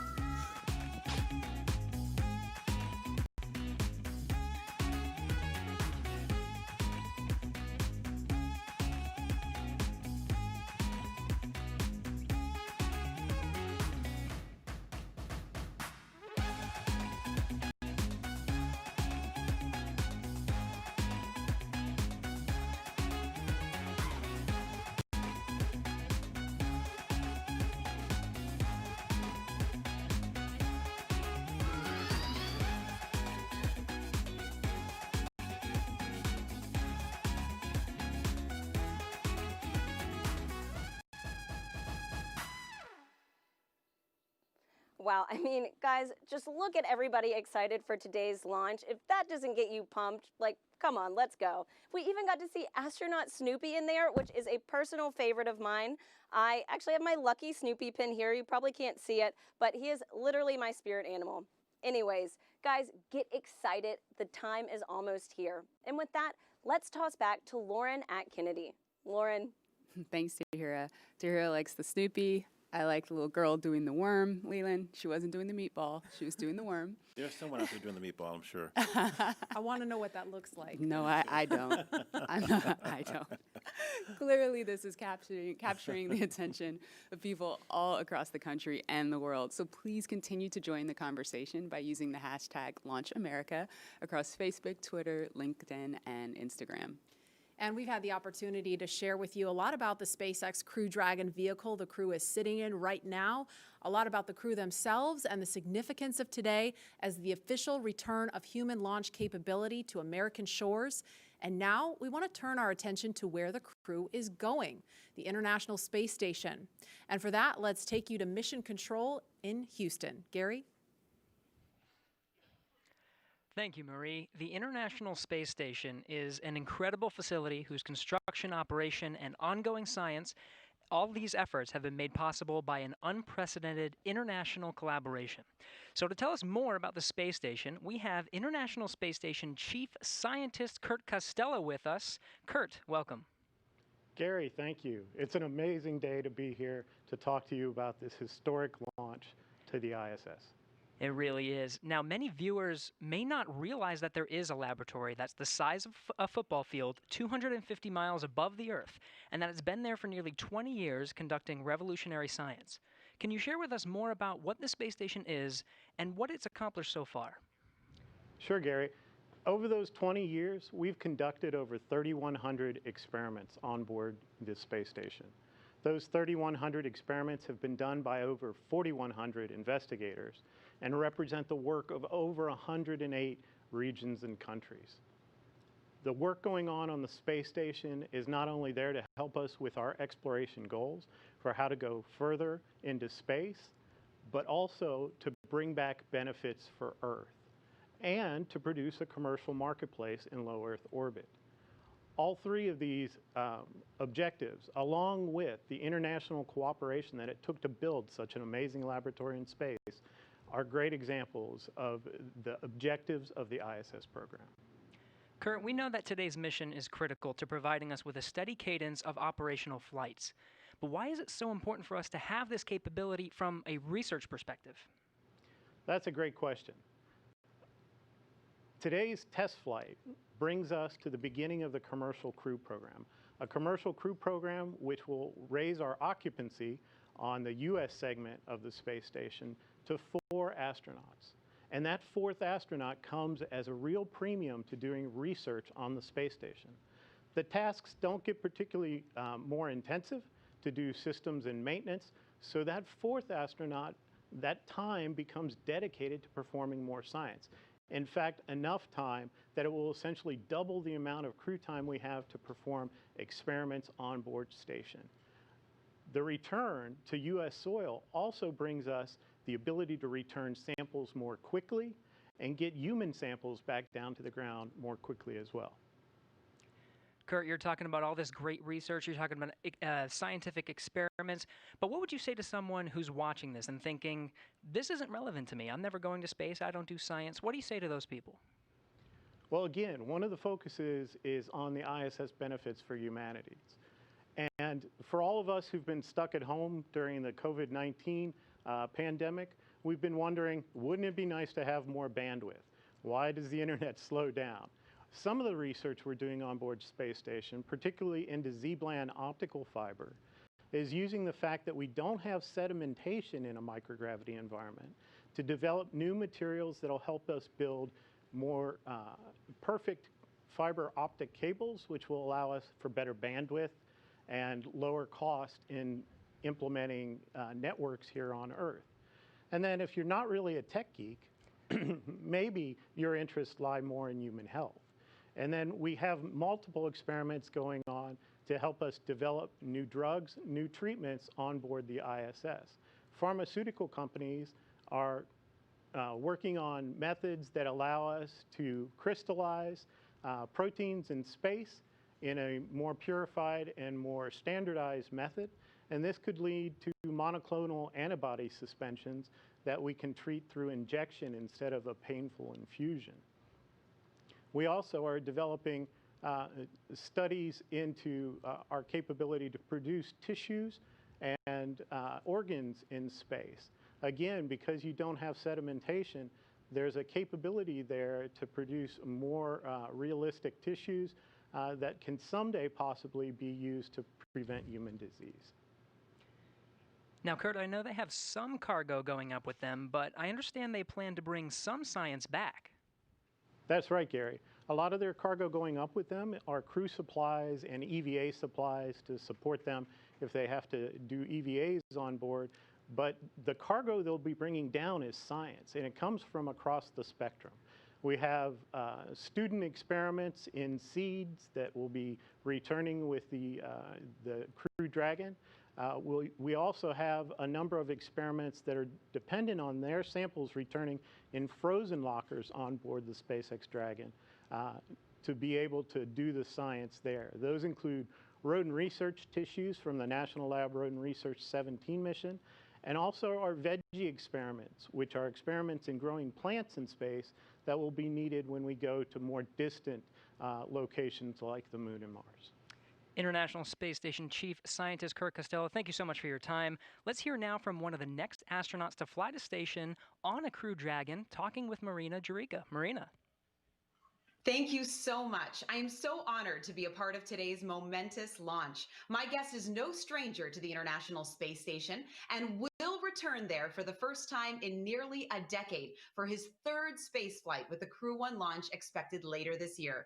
Having logged 177 days in space from flights on the Space Shuttle Discovery to the Soyuz, JAXA astronaut Soichi Noguchi will have spent more time in space than any of his other crewmates. It is my pleasure to welcome him here with us today. Thank you so much for joining us, Soichi. Honjitsu wa arigato gozaimasu. Wow, that's wonderful. Marina, how are you doing? Thanks for having me today. This is wonderful. Today we are celebrating the launch, so I'm happy to be here. Thank you so much for being here with us. I am sure you have felt the excitement for today's launch, Soichi, and you will be on the next Crew Dragon flight after this one. Are you excited to launch from Kennedy Space Center again, and how are you preparing for this new vehicle? Yes, definitely we are excited to go back to Kennedy Space Center. My first space flight was from Kennedy Space Center on the Space Shuttle Discovery. That was 15 years ago, but my memory is still fresh. I still feel the vibration of the launch, the same launch pad of 39A that the demo to go up, and the same launch pad that we will go up as a Crew 1. And our crew is getting ready for the final training phase, which will come in the coming weeks. And the mood is really high, and we are ready to go up. And as you know, the International Space Station and space exploration is an international effort. How do you feel representing the Japanese Space Agency once again on the ISS? Well, I think the strengths of the International Space Station is the diversity of all the participating countries, and adding of diversity is definitely gives a rigidity to the program. And the same applies to our Crew 1. Our Crew 1, we are 4 of us, but quite a different background, quite a different ethnicity, and definitely the diversity is the key word of our success to the Crew 1. And I'm sure it will be very successful. What are you looking forward to once you get back to the ISS? Well, this will be my third visit to the International Space Station. I like to see the things my colleagues keep saying, hey, you got to visit the space station again because it's getting more comfortable, more roomy, and I cannot wait to go back to my sleep station after 10 years. And nothing beats that view, does it? Oh, definitely. My last flight, we actually installed a big window called the cupola, and that was a big hit, obviously.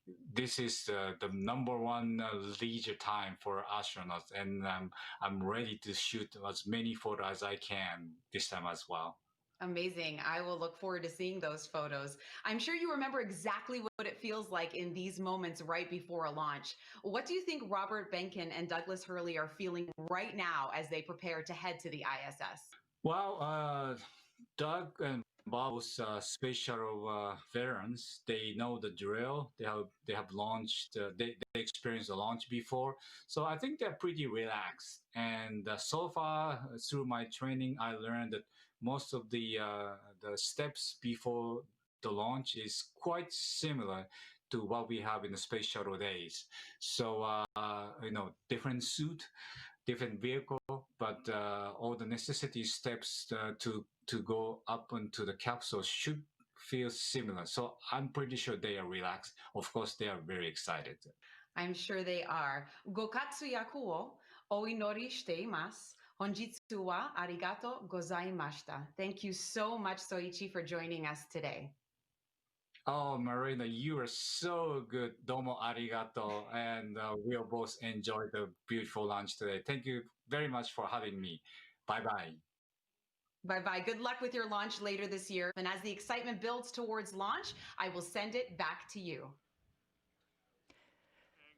Thank you, Marina. I now have the distinct pleasure of being joined by one of NASA's record-setting astronauts and a recent resident aboard the International Space Station, Christina Cook. Christina, thanks for joining us. Great to be with you, Dan. Christina, we're coming up on 20 years of continuous human presence on the space station, and you were one of those humans. What's it like to see a new milestone like this launch unfold after so much history already? So much history indeed. It is really just such a testament to NASA. Not only are we pushing the boundaries of knowledge and discovery and exploration, but we're pushing the boundaries on how we accomplish that mission. We're bringing in commercial partners. We're fostering a space economy. So we're making sure that we're always pushing forward, always taking that next step. I think it's such a privilege to be part of an organization that recognizes if we're not actually making steps and innovating every single time we do this, then we're not truly answering humanity's call to explore and to push those boundaries. Christina, I know Bob and Doug are veterans themselves, but what advice do you have for Bob and Doug, given your experience as a long-duration station crew member? Well, being able to live on board the International Space Station and work there is just such a privilege. You know, you're a steward of this amazing laboratory that's bringing so many benefits down to Earth and also learning how we can push farther into the universe. So it is quite an honor, and I think that's the main thing about how it feels to be up there for a long duration. You know, in terms of advice, Bob and Doug have been great mentors for me. They've given me advice for so many years. It's strange to be the one who could be in a position to offer them anything. But I would say that as, you know, shuttle flyers, they used to participate in missions that were really, really intense, go, go, go all the time. Long duration space flight is more of a marathon than a sprint. So I would tell them to take that moment, enjoy it, and, you know, really welcome the opportunity to have part of your mission be taking it all in and sharing that with the people that got you there. Thanks again, Christina. Always a pleasure to hear from you, and fantastic words. Thank you for sharing. Thank you. My pleasure. So once again, once Bob and Doug arrive at the station, they'll be greeted by astronaut Chris Cassidy, but before we do that, let's toss to a briefing.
Hello, everyone. I'm astronaut Chris Cassidy, commander of Expedition 63 on board the International Space Station, flying 250 miles above the Earth.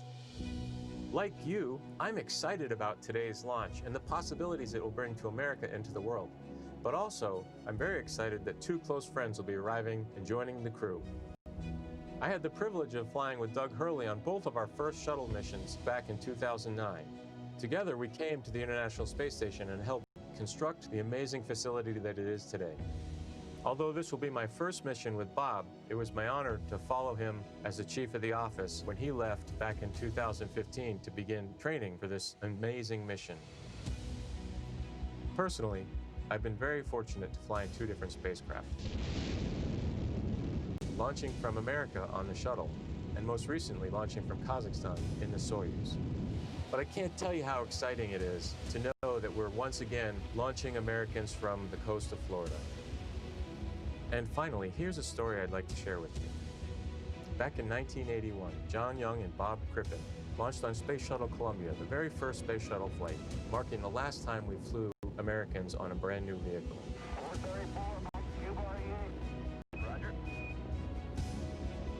With them, they flew an American flag, representing America's technical prowess.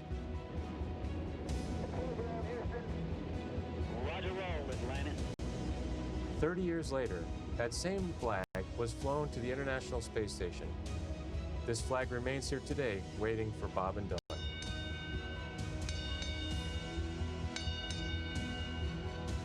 Our flag means so many things to our country, and this small piece of America represents what we'll be able to achieve together. We'll never stop exploring. And so Bob and Doug can take this very special flag home to Earth, where it awaits its next journey to the cosmos. In a few years, the first Orion crew will take this flag with it around the moon. All of this starts today. I'll be watching outside the window along with everyone else in America and around the world. I can't wait to look out the window and see my friends on close approach. Go Falcon 9, go Dragon, and go Bob and Doug. I'll see you soon. And that was a very special message from NASA astronaut Chris Cassidy. Right now, the lone American aboard the International Space Station, so he will be ready and waiting to welcome Bob and Doug when they arrive tomorrow, if liftoff happens today, a little later tomorrow morning. The countdown now stands at T-minus 1 hour, 25 minutes, 54 seconds, and counting until launch. And we'd like to share with you just how much has happened here at Kennedy Space Center since the last time we had a crew on the pad launching from here. As you can imagine, the end of the shuttle era was a bittersweet moment for many people across this spaceport. But in the end, we knew we were striving for this day, and here we are. Joining us now is Kennedy Space Center's Deputy Director, Janet Petro, on the comeback we've seen across Florida's Space Coast. She's with Daryl Nail now at OSB-2. Daryl? Yeah, thank you, Marie. Janet, you were just telling me you were there at the crew walkout. Tell me a little bit about what you saw between the astronauts and their families. So it was very historic. It was very emotional. So when Doug and Bob first came out of the doors, you know, of course, a cheer went up from everybody. You know, the Vice President was there, Elon was there, the crew families was there, and of course, Bob, myself, and the rest of the center leadership was there to cheer them on.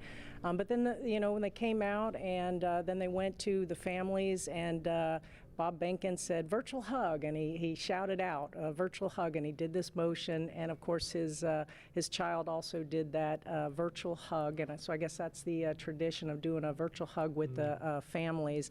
And then they, you know, then they walked and got in the Tesla, either side, and the family walked right up to the window of the Tesla and were talking, you know, having a private last moment with their father, hand on the window. It was very emotional. I had tears in my eyes.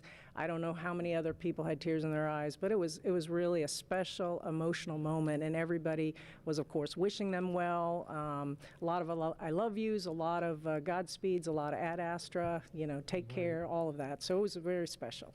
Thank you so much for sharing that with us. And in the context of why it's so important, Janet, you remember, you've been here since 2007. Yep. You were here in 2011 when Shuttle Atlantis came to wheel stop.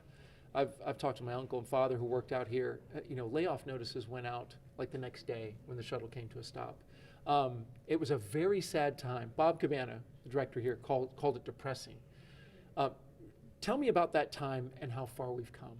Yeah, so as you note, it was the end of a very iconic program. You know, a lot of people had spent their entire career working on the Space Shuttle program. So 135 flights, all of them launching from Launch Complex 39, many from 39A, where we're going to be launching from today, and then returning back, you know, at the shuttle landing facility. Those two iconic sonic booms was something that all along the Space Coast people really resonated with, really felt in their hearts and looked forward to. So it was a very sad time, but I will tell you that 30-year program, we had planned for it. The workforce was incredible. You know, there was a lot of people who, as I said, spent their entire career here, and they wanted to safely fly that shuttle out, and then they retired. There was also another large group of people that just wanted to put on their resume that they had been privileged to work on the Space Shuttle. So the workforce I was incredibly proud of, because they were resilient, they were dedicated, they were committed to safely flying out that shuttle. They didn't skip any steps, and regardless, as you said, that they knew they were getting their layoff notices. I think it landed on a Wednesday. They were getting their layoff notice on a Friday. They were in it till the end to make sure we safely flew it out. And of course, you know, we had 14,000 workers out here then, which we have a lot fewer here today. And of course, our guest operations, you remember those last shuttle flights, everybody around the country wanted to be a part of that experience, and we at the center really leaned forward to maximize how many people we could get both site, and never mind how many people were lined up at the beaches all along the river to watch that last flight. And of course, today with COVID, unfortunately, we weren't able to have any on-site guest operations, which was pretty sad for this historic flight. But I'll bet that there's a ton of people watching from the beaches or from even their TV as we launch here today. I'm sure there is, and tribute to your leadership and Anna's as well.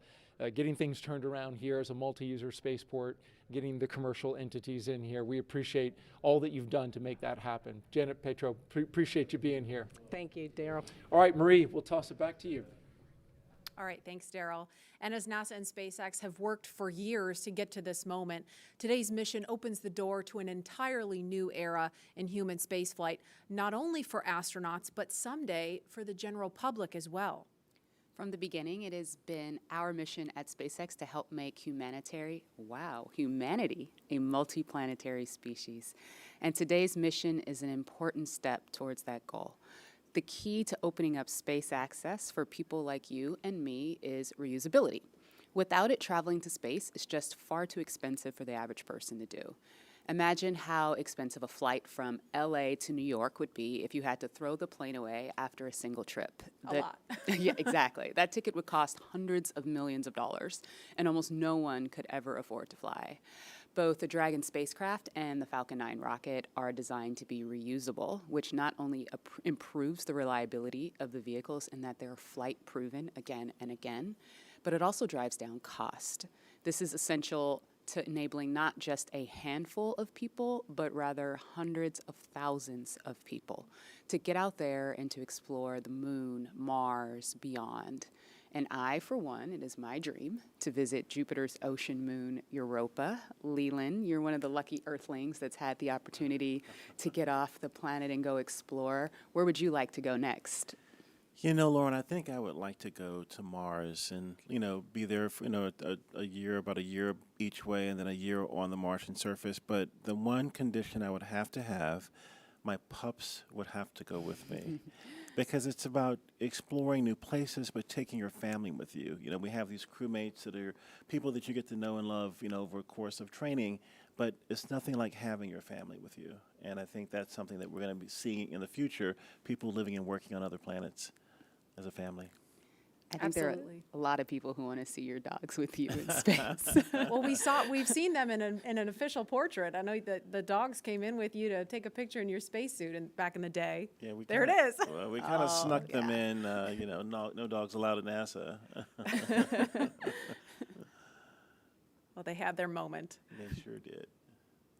And knowing that the opportunity to fly to space as a private citizen or a private dog maybe one day is right around the corner, we have a new poll question on Twitter for you. So if you were given the opportunity, would you travel to space? Let us know, and we'll share the results a little bit later. All stations come All right, well, there is not a lot of cargo. Chief Engineer Technical Poll for launch escape arming and propellant loop. All right, now while there's not a lot of cargo in today's mission, Dragon is carrying 2 special payloads, aside from Bob and Doug, of course. The first is a series of custom art pieces entitled Humankind by Los Angeles artist Tristan Eaton. These indestructible, double-sided paintings are made from gold, brass, and aluminum, and they celebrate how far humanity has come, as well as how far we still have to go. It includes a beautiful homage to the Saturn V rocket, as well as a nod to Bob and Doug's current ride to space. You can find more images and information about these pieces on SpaceX's social channels.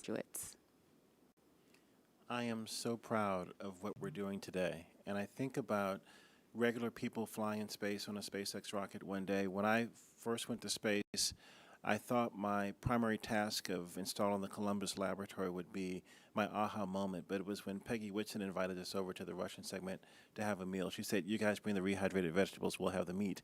And we're doing this, having this meal, and it's with African American, Asian American, French, German, Russian, the first female commander breaking bread at 17,500 miles an hour, going around the planet every 90 minutes. And when I think of that perspective shift that I got looking out the window, flying over my hometown, flying over Leo's hometown in Paris, flying over Yuri's hometown in Russia, it brought us all together as a civilization. And I think that's what spaceflight does for us. The more people that have the opportunity to go to space will feel like it's an international family of people working together for the good of humanity and all humankind. Absolutely, and it's exactly what that piece of art was all about. Yeah. And following today's mission, we will be one step closer to a future where we can all have that experience. We can all have that orbital perspective and the ability to explore new worlds. In just over an hour from now, Bob and Doug will be the first people to launch on an American vehicle in almost a decade. For the team at SpaceX, it's really hard to put into words how honored we feel about the trust that Bob, Doug, and NASA have put into our team to carry out this critical mission.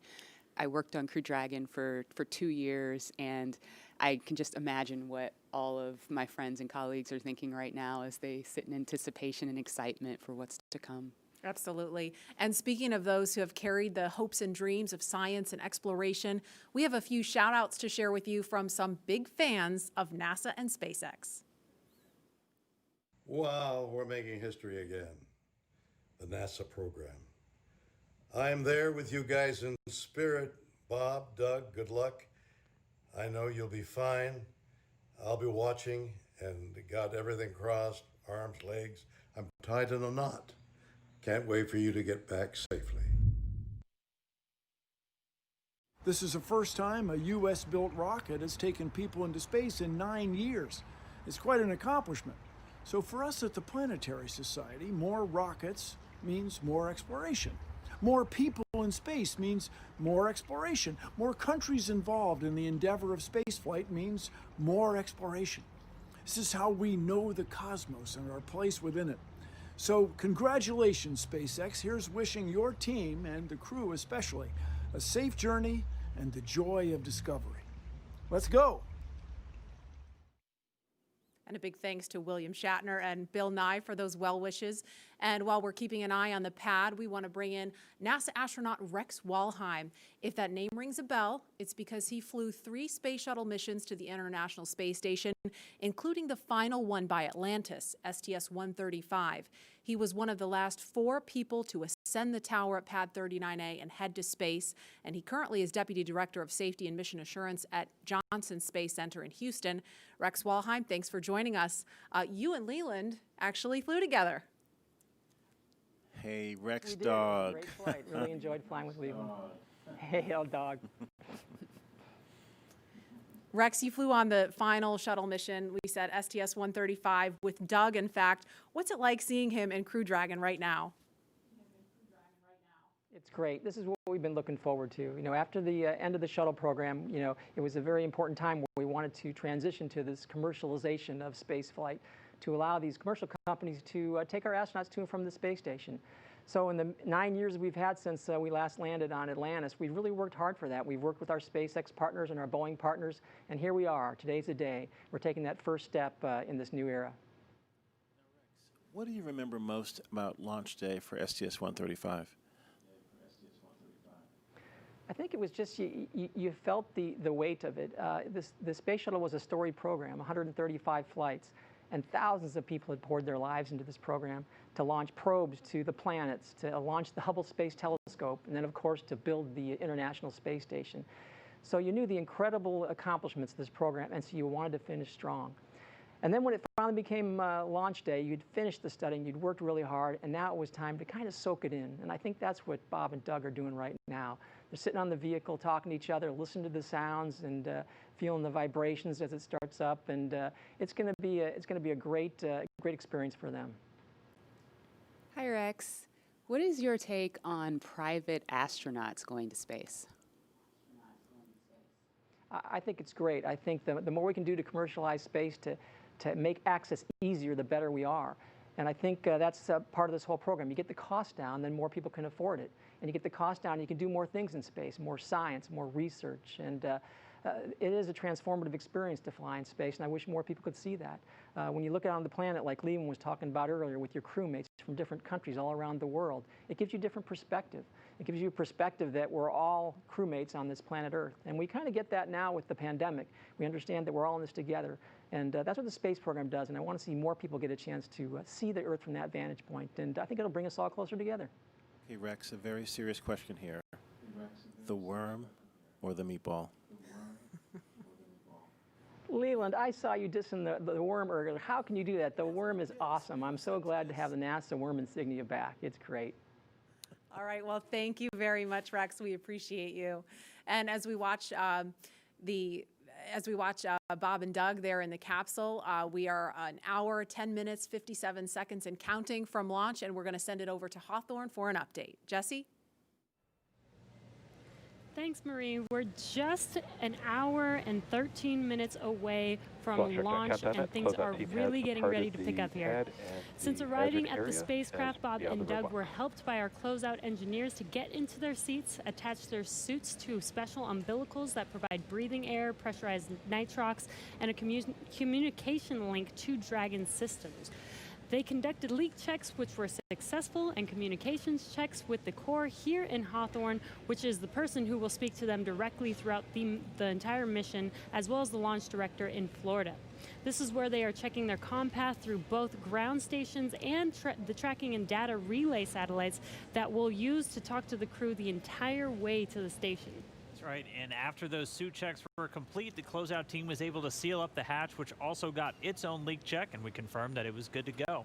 The closeout team at this point has already departed the area around the pad. They were about 25 minutes ahead of their schedule, and right now weather operators are kicking off their final check on wind speeds at the pad, which are going to be used, and they're really important for that final go, no-go for launch. Before we get to that final go, no-go, various teams at both NASA and SpaceX are going to do some internal go polls, just making sure conditions are good with Falcon 9, the Dragon, the crew, the range, and the space station before the final go is given. So let's check back in with Houston real quick for a status on the team there supporting the space station on their readiness for launch.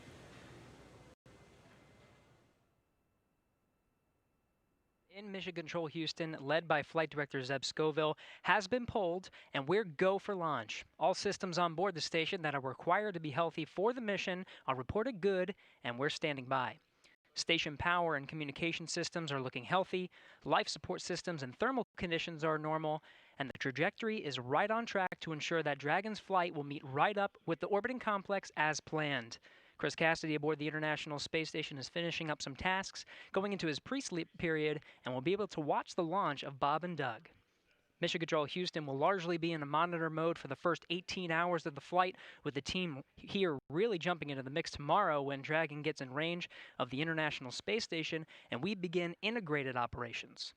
So I'll send it back. Everything's green on our board from the International Space Station.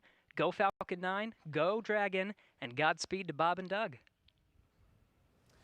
All right, thank you, Gary. If you are just now joining us, you picked a really good time because we are 1 hour, 8 minutes and counting away from launch. And this is our coverage for this mission known as Demonstration Mission 2 or Demo 2. Liftoff time still holding for 4:33 p.m. Eastern, tracking no issues with Falcon 9 or Dragon, and we're still waiting for that weather to hopefully cooperate. We're still tracking a few things like precipitation and flight through clouds. We're hoping that clears within the next 20 minutes or so. Over the last 3 hours, our crew members, Doug Hurley and Bob Benkin, donned their SpaceX suits in the historic crew quarters suit-up room and made their way out to Launch Pad 39A. They walked out of the crew quarters building just as every astronaut to fly from this spaceport has done since Apollo 7. They were transported to the pad where the crew now on board the Crew Dragon spacecraft, and we're continuing to get views of them inside that cabin live. Today is a historic launch. It will be the first time a commercially built spacecraft will launch people into orbit, and the first time since the U.S. has sent people to the space station from American soil since 2011 with the retirement of the Space Shuttle program. Over the next hour, we will conduct a series of polls to get ready for launch, have Bob and Doug arm the launch escape system, and begin fueling Falcon 9. Launch is set for 4:33 p.m. Eastern. This will include a 12-minute flight to orbit and then a 19-hour flight to dock with the International Space Station at 11:30 a.m. Eastern Time tomorrow. Today's mission is the culmination of years of work between the teams at SpaceX and at NASA. Demo 2 is going to be an end-to-end flight test. We're going to start with launch today, go all the way to docking with the space station, and then when Bob and Doug come home, splashing down in the Atlantic. And this is going to be the final test for NASA to certify SpaceX for regular crew flights to the space station. And we've been hearing a little from the crew on board Dragon, which they are currently strapped into their seats, as you can see on your right screen. They're already through their seats, or they've already been strapped into their seats, and through communications and leak checks, they're able to follow all the milestones Dragon still SpaceX ahead on those displays, just above them, that you can see there. Go ahead. Yeah, we're gonna equalize the pressures in the common manifolds just to raise them a little bit. So we will be momentarily cycling the tank isolation valves. I just wanted to let you know for awareness. Just wanted to take a pause to listen into the nets. Okay, we appreciate that, Jay. So they'll be getting insight into all of the Dragon and Falcon 9 systems as we proceed towards launch. At T-minus 1 hour and 7 minutes, let's check in with John Insprucker for a status update on both of those vehicles. What's the update, John? Well, the good news is we've had a smooth countdown this afternoon. SpaceX team is working no technical issues on either the Falcon 9 or the Dragon spacecraft. For the Falcon 9, operators have they're actually still in work. They're going to complete in a few minutes propulsion checkouts that are being done on both the first and second stages. The team will be assessing their launch readiness with a final go, no-go poll. That'll come at T-minus 45 minutes, and that'll be followed by propellant loading starting at T-minus 35 minutes. Now, earlier today, Dragon operators performed a series of checkouts of Dragon's flight systems. The spacecraft is also currently go for launch. Our NASA crew, astronauts Doug Hurley and Bob Behnken, that you can see inside the Dragon capsule on the right-hand side of the display, they are currently going through the various screens, simple checks. Their hatch is closed, suit leak checks are complete, comm checks are good. The next major event for Dragon is going to be retract of the crew access arm that you can see on the left monitor up alongside the Dragon capsule.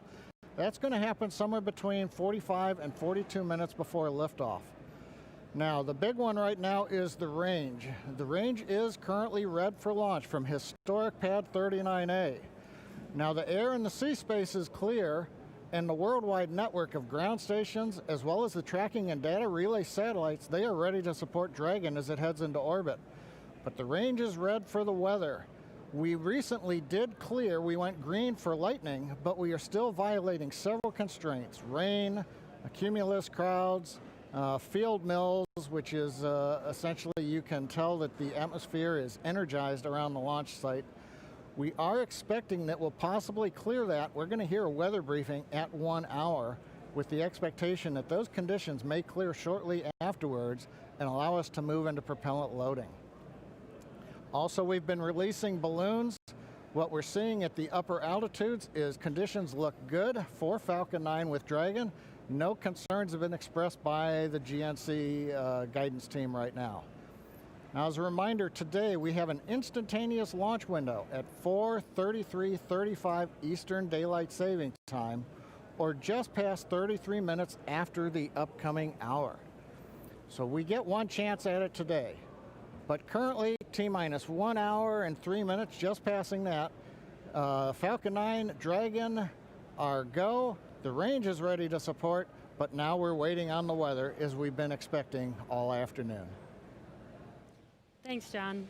We've got an extensive history now of flying Falcon 9 from the Florida coast, and just last year completed a test run of the mission that we're less than an hour from beginning here today. The purpose of that mission was to demonstrate Dragon's capability to safely and reliably fly to and from the International Space Station. The success of Demo 1 was a really exciting moment, and it paved the way for today's mission, where we are just moments away, hopefully if we get that weather, from flying U.S. astronauts from U.S. soil for the first time since 2011. Dragon and Falcon 9 together have years of operational experience, or what we refer to as flight heritage. As I mentioned earlier, SpaceX has successfully completed 21 flights of Dragon to and from orbit since 2010, including 20 trips to the International Space Station. Not only have we conducted thousands of hours of testing, we've also enhanced and added a number of safety features to Dragon. Much of what was learned with the cargo Dragon was leveraged in the design of this valve vehicle. Cycling is complete, expected behavior, and wanted to hear if you were able to hear those. We actually did, Jay. We were just making a comment about that and heard some clicking, and Bob watched it on the U.S. systems display, so absolutely. Copy all. And that again right there, that's the crew talking to the core here in Hawthorne, California, who's going to be talking to them throughout their ascent uphill today. So they were just doing a quick checkout, Bob and Doug confirmed they were able to hear it. Sounds like everything's still good, so still no issues with Falcon or Dragon. Back to what we were talking through as we're describing these systems, a lot of what SpaceX did with Cargo Dragon has been leveraged into this Crew Dragon. The vehicle is designed to be fully autonomous, which means it can basically fly itself, but it also features a full manual override capability if the crew needs to take control in case of emergency. Many of the other enhancements help towards SpaceX's goal of reusability and less refurbishment time between missions. So let's take a closer look at some of these advancements. Standing at almost 27 feet tall from bottom of the trunk to top of the nose cone, Crew Dragon's composed of two main elements. We have the capsule up top, which is designed to hold the crew and any pressurized cargo, and then an unpressurized section known as the trunk on the bottom. And the nose cone at the top of the capsule protects the docking system as well as the guidance navigation control system, or what we call GNC. The nose cone opens for docking and remains attached to the Crew Dragon spacecraft, unlike the previous version of Dragon, and that helps towards our reusability Dragon efforts. SpaceX, we are at T-minus 1 hour. You are go for section 6. When ready, we report go for launch. SpaceX Dragon will put section 6 in work. So the crew just has a couple checks, Copy. and when they are ready for launch, we're going to hear them. And will be custom sized for any crew members flying on board. And that control panel that's centered between the pilot and commander seats consists of 3 touchscreen displays, and that just again allows the crew to operate the vehicle and fly it manually, but also look at all of their procedures, relative position over the Earth, the space station, any alarms, alerts, anything that they could possibly want to do on Dragon is through those touchscreens. And lastly, our Super Draco launch escape system is a key safety feature of Crew Dragon, giving the crew the ability to safely escape from the time of launch all the way to orbit. And that launch escape system was put into work a little bit earlier this year, again on that in-flight abort test. As we look to the future beyond this test flight, the first operational SpaceX crewed mission for NASA will be a little bit later this year after Bob and Doug come home. NASA astronauts Mike Hopkins, Victor Glover, and Shannon Walker, and Soichi Noguchi of the Japan Aerospace Exploration Agency, or JAXA, were chosen to support this mission, being called Crew 1. But today, Doug Hurley is the spacecraft commander for this mission. He previously flew on 2 space shuttle missions as the pilot on STS-127 and STS-135, which was the final space shuttle flight. Here's a closer look at Doug Hurley. Please review your launch commit criteria. Again, this is to review and confirm no violation of launch commit criteria. We are tracking one issue with weather still. And I think we'll need to track that all the way down to launch to clear that. This will also go for arming and launch escape system and a go for propellant load. And this is the on Countdown Net reporting that the technical poll was completed. All systems are proceeding. We're monitoring the weather as LD briefed. We're also looking at a watch item on a hydraulics QD rod ring. Ring pressure will come up at -8 minutes 30 seconds, and we'll be able to verify decay rate. No concerns at this time. Everything's reading nominal, but watching that item. No other constraints on Falcon 9 or ground systems.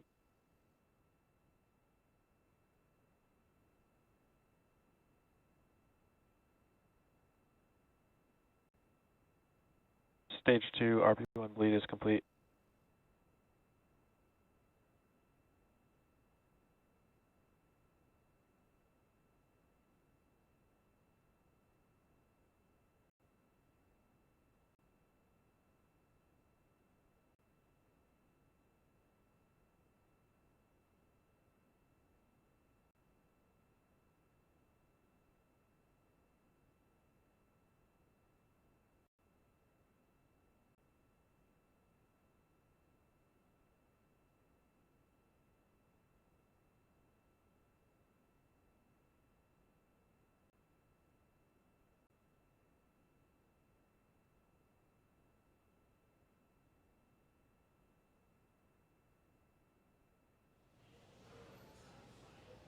All right, we just crossed the 55-minute mark away from launch. Sitting right next to Doug Hurley, who's closest to your screen, is NASA astronaut Bob Behnken.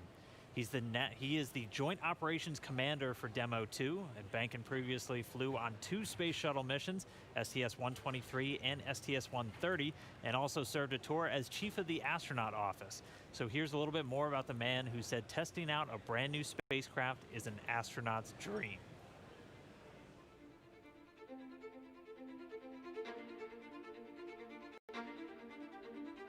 When you go through the launch day preparations, there's a lot of moments that kind of stand out to you. One is the kind of the celebratory piece of it, which is that you're walking out of the suit up room and getting in the vehicle that's going to take you to the launch pad. When you close the hatch, that's really when Doug and I are in the vehicle, and it's our vehicle, and we're really in control of the mission at that point. Test pilots, their task proved that man could fly into orbit around the Earth and return live and well to talk about it. There's always a balance of managing risk as you go forward to execute a test point and figuring out a way to collect the data. We hear a sound. Okay, is that sound an expected sound? Or we see a light, is that light an expected light? What's the source of it? Does it sync up with something else that's going on or not? So trying to dissect all of that in real time in your head is, a lot of things happen like that on launching of a vehicle. From St. Anne, Missouri, he is an Air Force colonel and flight test engineer. He flew aboard Space Shuttle Endeavour twice. Introducing NASA astronaut Bob Behnken.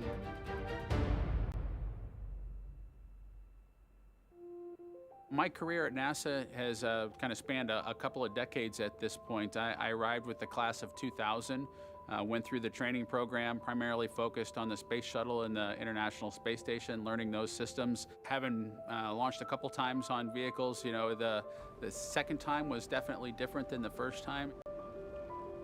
You can feel a little bit guilty of, hey, should I study one more thing, or is there one more piece of information I should get? Am I really prepared or not? So that's definitely different between where I was on my first flight and where I'm at right now. It's been really interesting, I think, for both my wife and I to have gone through the process of seeing each other launch in space. I've seen her take that risk and had it be in front of her, and I've done that to her. And there's just something different about watching a rocket launch when there are people on board. You feel a little bit differently about the pit of your stomach, and I can only tell you it's multiplied significantly when it's somebody that you know, and then somebody, of course, that's a family member. It's even multiplied more.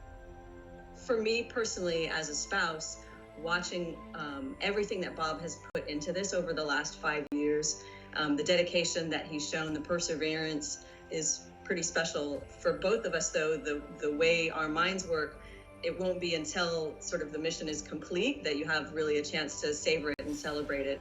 This is a huge accomplishment for an Air Force flight test engineer to be part of the demonstration mission of a brand new vehicle. It's going to be amazing.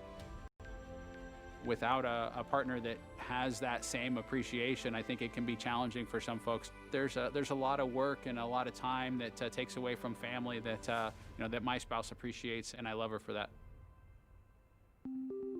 Really, my role on the Demo-2 mission is to make sure that we get this vehicle tested and evaluated so that we can move on to more operational missions at the International Space Station. We've got a lot of objectives on board the vehicle that we need to accomplish to really make sure that it's good to go. We'll make sure all those systems are working during the test flight so that the future missions will have them available even if they don't plan to utilize them. Through years of the NASA team helping to share that experience and teaching them the lessons that we've learned by going through this, now there's another capability in the U.S. besides NASA to operate something of this magnitude. When is the last time humans launched on a new vehicle? Certainly on the American side, it's been several decades. Now we're in a time when we've got multiple vehicles under development. It's a great time from a space exploration time frame just to see all that happening, and it's because of this nurturing of the environment, being able to pull in a wider group of people who can contribute towards human spaceflight. It's a super cool time. On a deeply personal level, I'm really excited that my son is going to get a chance to see me launch into space. Being an astronaut has been a little bit of an abstraction thing for him because he's seen me do it in old videos, but he hasn't seen me do it for real. And so I'm excited for him to see this launch. I want to thank the entire Commercial Crew Program team that's worked together to get to this point where we've got vehicles in the launch pad ready to head to the International Space Station.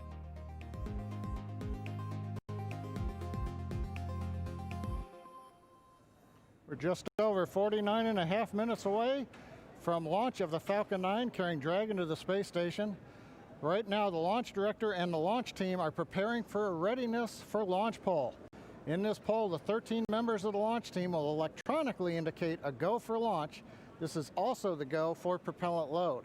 Now, we're going to hear that in a couple of minutes, so while we wait, we are tracking you watching from all over the country. We're seeing large numbers of you logging on or tuning in from coast to coast, as well as around the world.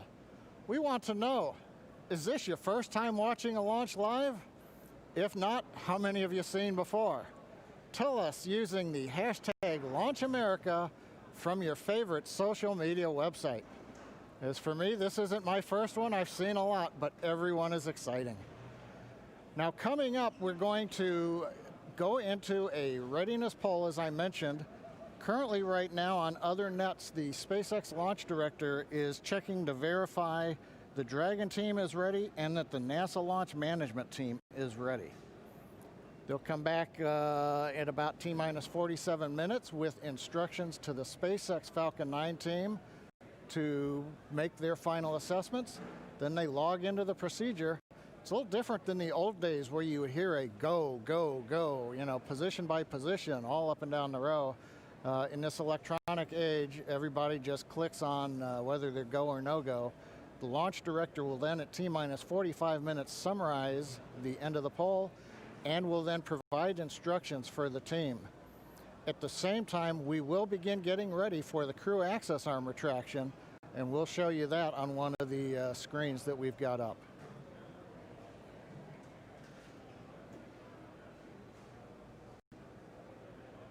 Now, currently, we are continuing to monitor the weather. The weather is still red. It is improving. We're looking at one cell between the radar and the pad. We're keeping our fingers crossed that conditions will improve, but we're going to be watching that for about another 15 minutes.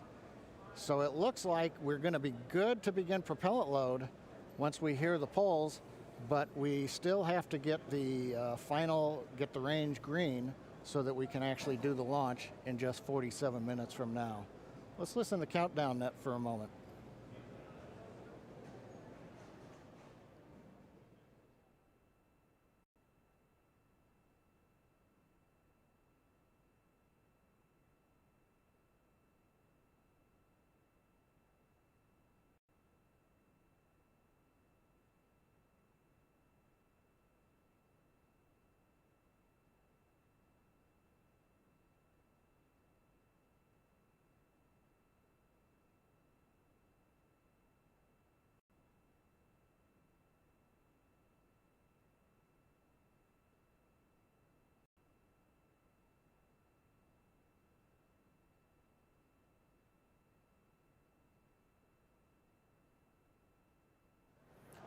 Right now, coming up on 46 minutes, 10 seconds before launch. Didn't hear any significant chatter coming over countdown one. Yes, launch director in the countdown net. Poll is complete, and we have a go to proceed with propellant load. Launch control, proceed with swing in the crew arm. Arming crew arm movement for T-minus 45 minutes. Thank you, launch control. A reminder in control room on hold and launch escape protocol. For non-urgent no-go conditions, brief CE or LD, and it will approve aborting the launch auto sequence and proceed to launch abort. For urgent issues affecting the safety of the operation, operators shall call hold on the countdown net. Launch control will abort the launch auto sequence immediately and proceed into the launch abort auto sequence. Operators shall also advise the launch director whether structural breakup or fire is imminent or occurring per Dragon manual escape flight rules. Remainder on fire alarm instructions. Here in Fire Room 4, in the event of a fire alarm, key operators, previously briefed, will remain at their post while the alarm is evaluated. In the event that personal safety is threatened, we will evacuate to the south-facing emergency exit, which leads directly outside. One final reminder, we'll be arming the launch escape system momentarily. Need all personnel, please stay in your seats from now through orbit insertion and Dragon separation from the second stage. Crew access arm retract has started.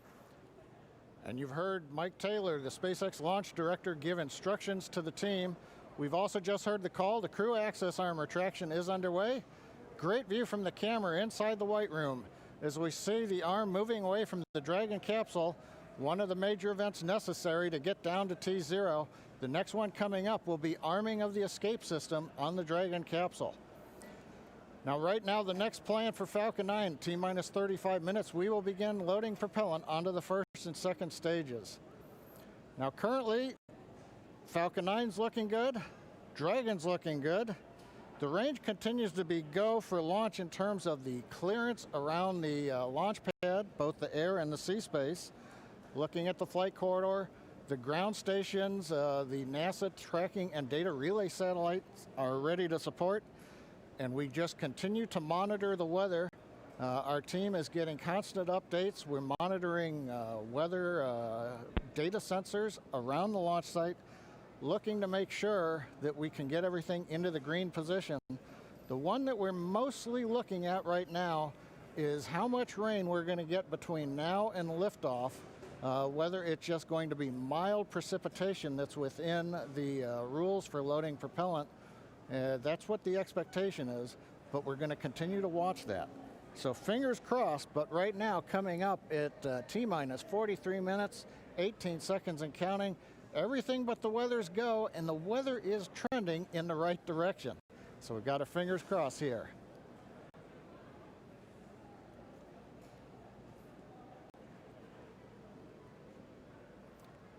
At this time, we're going to send it back over to Kennedy Space Center as the action is picking up on the launch pad. Thanks, John I. Now that countdown clock is continuing to tick, and we are 42 minutes and 46 seconds away from launch. Now, as you just saw, the crew arm retracted. That is the last major visual milestone before liftoff. And we should be hearing out on the net soon confirmation that the launch escape system is armed. When that happens, all 8 of the Super Draco throttle valves are opened, which means that those engines can ignite. For section 7. Okay. So that means that those 8 throttle valves are opened, and if those Super Dracos needed to fire in order for Dragon to escape off of the pad, they could. And so things running just a little bit ahead of schedule right now. Field lead is complete.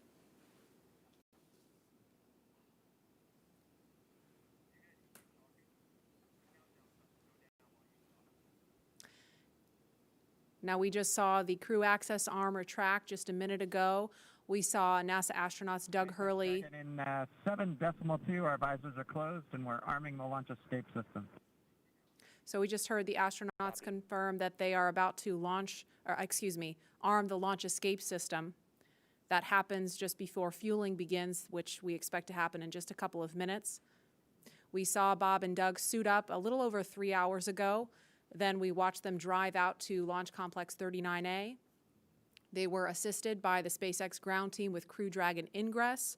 That happened a little before 2 o'clock this afternoon. And then we saw the spacecraft hatch close. And again, just a minute ago, we saw the crew access arm retract.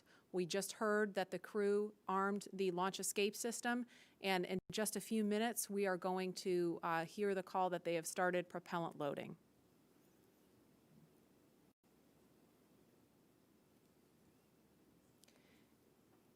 Launch escape system is verified armed. So we just heard that verification that the launch escape system is armed. Switching to GN2.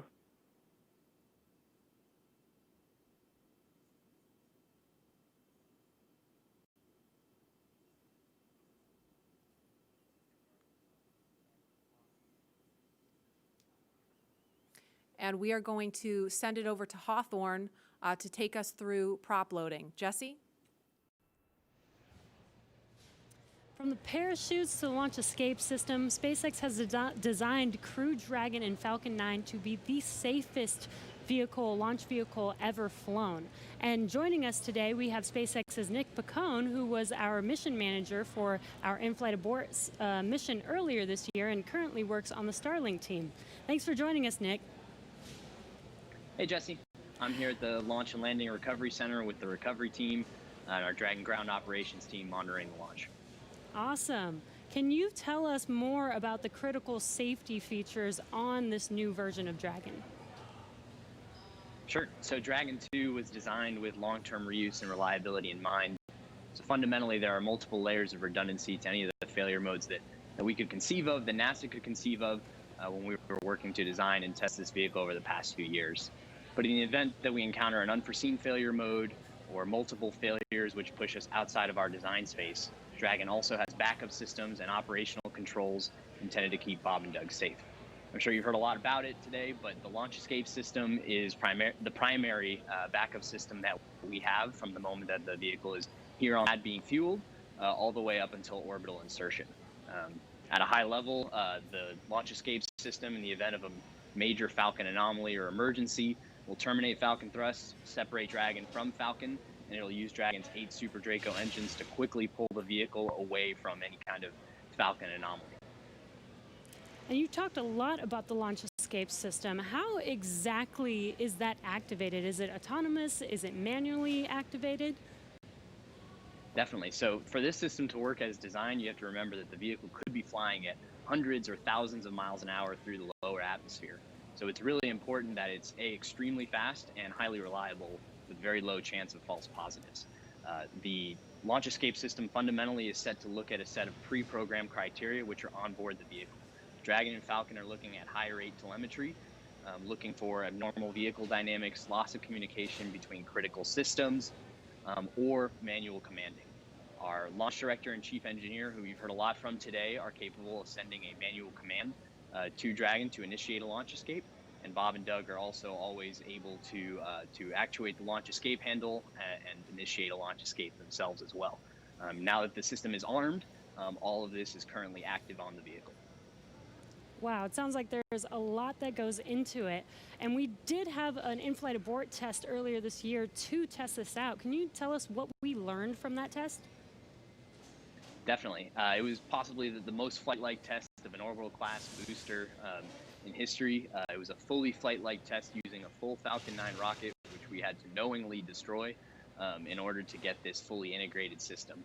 For folks who didn't get a chance to see it, the vehicle followed a normal crew launch trajectory. About a minute and a half into flight, we had Dragon autonomously trigger the launch escape system based on a reconfiguration of those triggers I was just talking about. For propellant And load. thankfully, we had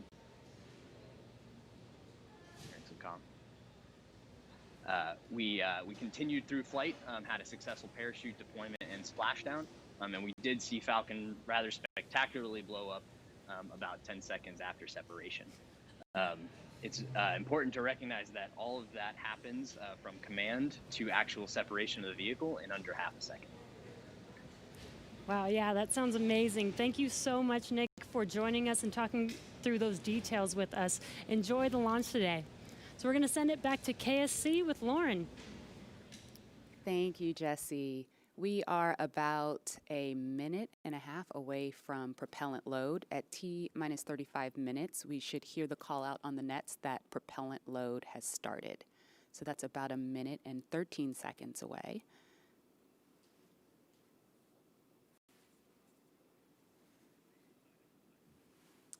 Hey, Marie and Lauren, I am getting goosebumps over here. It's just an exciting moment. When I was sitting in the vehicle, when we retracted everything, when all the prop was getting loaded up, I was just going through my crew notebook. I was thinking about, what my first step would be if there was a malfunction, because usually everything goes nominally when you fly to space, but you have to think about the things that you have to take care of, the first steps you have to take care of. And on my mission, I was calling out the abort calls, like if we had lost an engine, where would we go next, when the different abort calls around the country and around the world. So I think that's what those guys are probably thinking about now, and just really getting ready for this mission to go off. Absolutely, and we're just now about 20 seconds from when we expect propellant loading to start. Again, that's fueling of the rocket. All right, we're getting close. We should hear that call out any second now on the nets. So let's listen in. Propellant load has started. Fantastic. So prop load has started. We've started loading liquid oxygen on stage 1 and stage 2. And yeah, liquid oxygen and RP1, which is our rocket grade kerosene. So now that we are 34 minutes and 42 seconds away from the first launch of astronauts into orbit from American soil since 2011, we know that the launch escape system is armed, which happened just before fueling. Dragon prop load happened weeks ago, actually just a few miles down the road at what we call Dragon Land. And those propellants, which are MMH or monomethylhydrazine, that's our fuel, and NTO, or nitrogen tetroxide, that's our oxidizer. Those not only feed the Draco engines that propel Dragon on orbit, but they also supply those 8 Super Draco engines of the launch escape system. So I have one right here, a little model. Oh, it doesn't come off the stand. Don't break it, Lauren. All right, I know, it's very nice. So as you can see, Dragon is actually broken up into 4 quads, and each quad has 2 of the Super Draco engines for a total of 8 of them. And as I mentioned, they are biprop engines. They have MMH and NTO as their oxidizer. Now, most abort systems from past space vehicles, I believe like Soyuz, Mercury, Apollo, they all had a pointy escape tower on top where there was essentially like a mini rocket engine or a series of rocket engines on top. And if they weren't used, that escape tower would have to jettison itself from the vehicle. If it was used, it would be used to lift the vehicle off of the rocket. Well, Dragon is a little bit different in that its escape system is actually integrated into the vehicle, and that's great for a couple of reasons. One less thing you have to jettison on a nominal flight, and so they're pretty dormant, just those throttle valves open unless they're used, and hopefully they never have to be. And yeah, I mean, the other thing that offers you is the ability to escape from the pad all the way to orbit. Because if you jettisoned your escape system prior to that, you couldn't. So yeah, that's little Dragon there. Again, new era, much safer design. Yeah, absolutely. Thanks for walking us through that, Lauren. Again, the launch escape system is armed. That protects Bob and Doug so that if something were to go wrong, they can shoot off of the pad away from the rocket and parachute to safety in the ocean. That is such a crucial safety capability. And so now we want to go over to Hawthorne for an operational update with John. Thanks, Marie. We are counting down those final minutes. Everything is still looking good on the Falcon 9 and the Dragon vehicles for an on-time launch, but weather is trending the wrong way right now. And we're keeping our ears open in case we hear that the weather is going to be no-go for the rest of the count. Right now, we are counting down at T-minus 32 minutes. Stage 1 locks and Falcon 9 RP1 did flow rates begin are nominal. propellant load at T-minus 35 minutes, right on time. The propellants we use on Falcon 9 are a fuel, which is rocket-grade kerosene, also called RP1, refined petroleum. We use an oxidizer, and that's the super chilled liquid oxygen, or LOX as we call it. Those two propellants come together, but they don't light, so we need an ignition source to complete the fire triangle. For this, Falcon 9 uses a fluid called T-tub. You might see that just before first stage ignition, or maybe later in the second stage ignition. You get a green colored flame as the T-tub comes out into the oxygen, and that ignites the main engines right before the rocket takes off or the second stage engine lights. Now currently in the fueling, RP1 fuel is about 10% full on the first stage. That's the bottom 2/3 of the stack of the vehicle you can see on the left. The first stage is that long white cylinder at the bottom, plus that black cylinder called the inner stage. That's the entire first stage that we're loading with LOX and RP1 kerosene. That's the part that comes back to Earth. The second stage just above it, the white cylinder, and then above that will be the Dragon trunk and the capsule. Now currently, the second stage is also loading fuel with RP1. That's about 8% full right now. We are loading liquid oxygen on the first stage. The second stage liquid oxygen load will begin at T-minus 16.5 minutes if the weather cooperates. So LOX loading will then continue on both the first and second stage until the last few minutes of the countdown. Helium loading is also underway into pressure vessels on the second stage. We use that to pressurize the tanks in flight as the propellant is being pulled out by the Merlin turbopumps. Dragon on board the spacecraft. You can see the astronauts are monitoring systems while propellant is loaded into the Falcon 9. Now, when we Stage flew one cryo-helium load the has first started. demo flight last year and then the in-flight escape test earlier this year, the sounds inside the Dragon capsule were recorded. So as part of the training, the sounds of the propellant loading were played back to acclimate the crew to what they're experiencing now. I'm listening to some discussion on one of the back nets, trying to track where we are with the weather criteria. We're just passing another weather gate right now, trying to see whether or not the conditions are go. In certain situations, when the weather is no-go, you have to wait 30 minutes, and we are now inside of 30 minutes. But if the cloud moves away, if the conditions improve, we may be able to continue the countdown for another 14 minutes and reassess. So we're waiting to see whether or not we can continue the count. Currently we are. The range, they're ready to support with no problems in the air and the sea space area. But again, the weather, that's the one that's looking bad, and we're going to continue to listen. And as a reminder, today we have an instantaneous launch time. So at this point, if we hear a hold for any reason, we're going to have to stand down and target our backup launch opportunity on May 30th.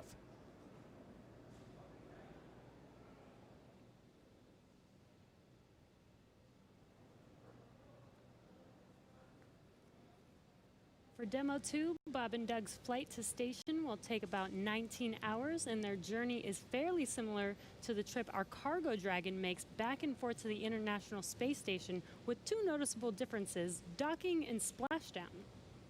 As we await T-0 in just a little over 28 minutes from now, ground operations teams just doing those final series of system checks, making sure both Dragon and Falcon 9 are ready for liftoff, and really keeping an eye on that weather. And you're just continuing to get live views of the teams. You've got Falcon 9 and Dragon on your left, and then Bob and Doug on the right as they prepare at the Cape for liftoff. Once we hit T0 and a successful launch occurs, we will watch Falcon 9 and Dragon make their ascent until Falcon 9 and first and second stages separate and send Dragon on its way to the space station. And once it gets on orbit, mission operators will prepare Dragon for on-orbit operations, where Dragon will execute a series of burns that are going to gradually raise its orbit to align more closely with the International Space Station. And you're seeing some of that track in the animation on your screen right now. After doing enough of those burns, they'll put Dragon... Oh, sounds like we're going to get a weather update real quick for the crew. Go ahead, Spacex. Yeah, we're currently just evaluating a constraint on the field mill rule, which looks at lightning energy dissipation. We expect to have an update at about T-20 and more information there on whether we would be able to continue into the prop load or scrub at that time.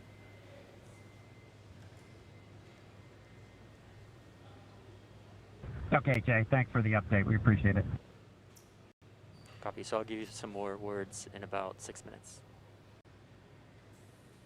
Okay, so it sounds like we're going to find out in about 6 minutes if we're going to have enough time. And John, I was referring to a couple of those weather situations where we have to have a certain amount of time.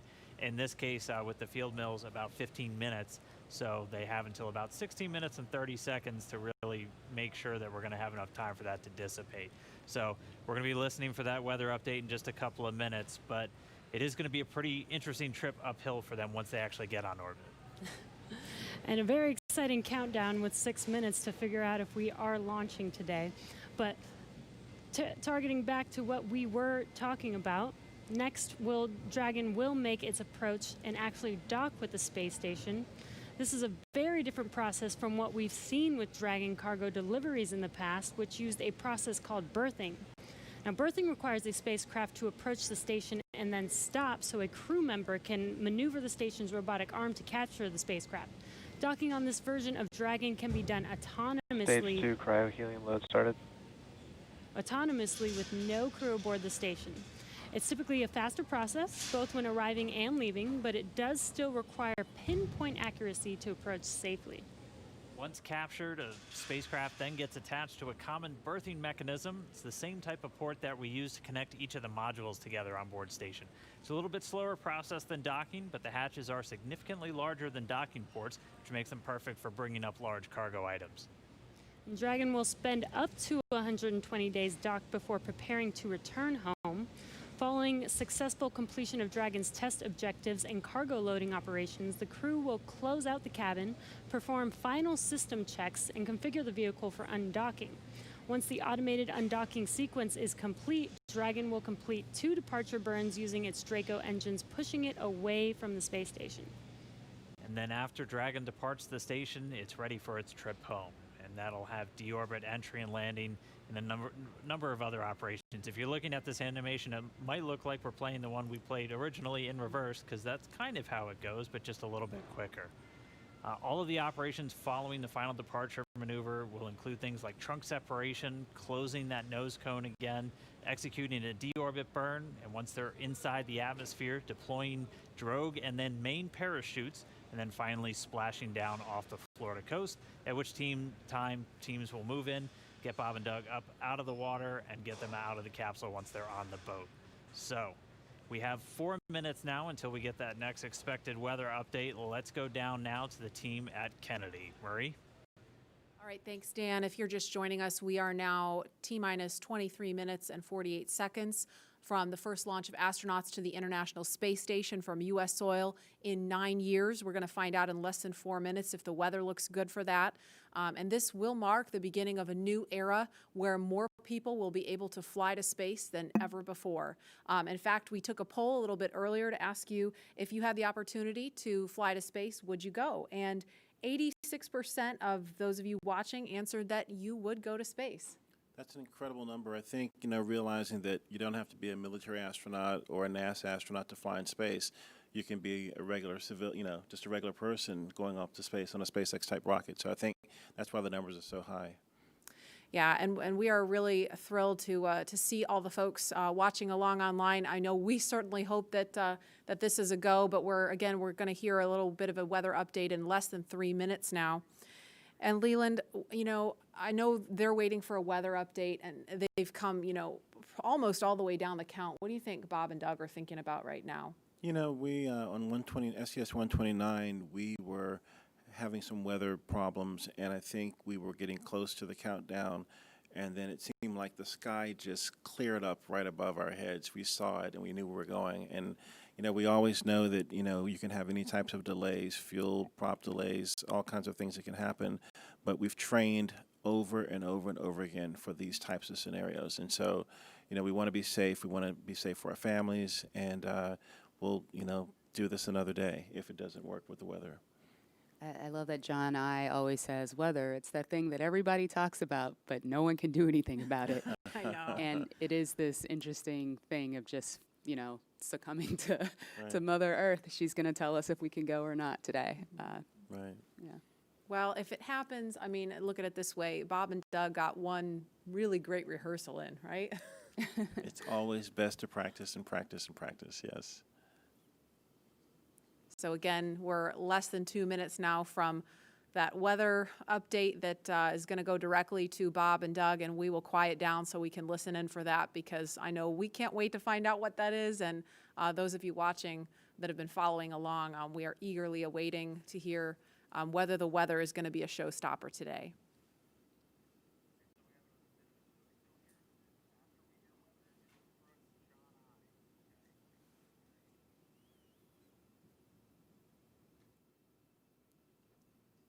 These clouds can seem really deceiving at times, right? You see the blue skies peeking through and you think everything's fine, but you just don't know. That's why we have those launch weather officers. Absolutely. And I know, we've talked about it before, but it's not just the weather in Florida that they're looking at. They've got to look at weather downrange. If they were to have an abort in flight and they needed to come down somewhere in the ocean, they need to consider what the weather's like out there, because recovery teams have to go out and get them in a situation like that. So there's so many variables, and that's why not just with this flight, but with every human space flight that we've had in the past, there's always a very good chance of a scrub because you do have so much criteria that you have to meet. And we're going to listen in now. We're just seconds away from a weather update. Stage 2, RP1 load complete.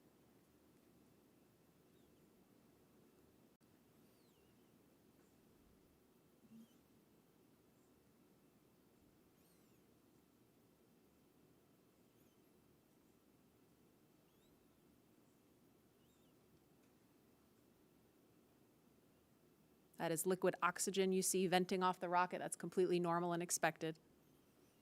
We're standing by for a weather update. Unless you can give us another 10 minutes, I don't think we're going to get there with any of the rules today. I'm going to give you 10 minutes. I mean, another 10 minutes past T0. Oh, 1645 local, I think we'll probably be clear on all the rules, but not quite going to make it for this. Okay. We're going to check back in with you in about 2 minutes, and then I'll call it up at about T-minus 17 minutes. Okay. Yeah, there's some of them are starting to count down, but we still have one above 2,000. So if that gets below,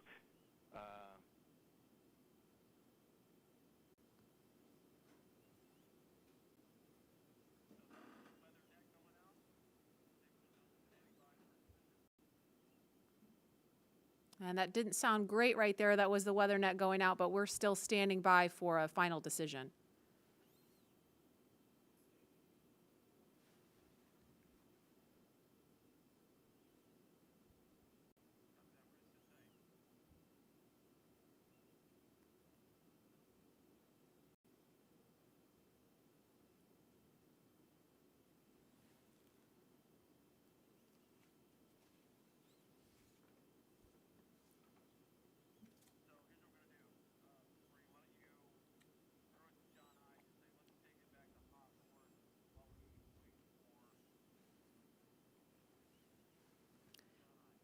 And we're going to continue to listen in for an update, but in the meantime, we're going to go over to John Insprucker at SpaceX headquarters in California. John?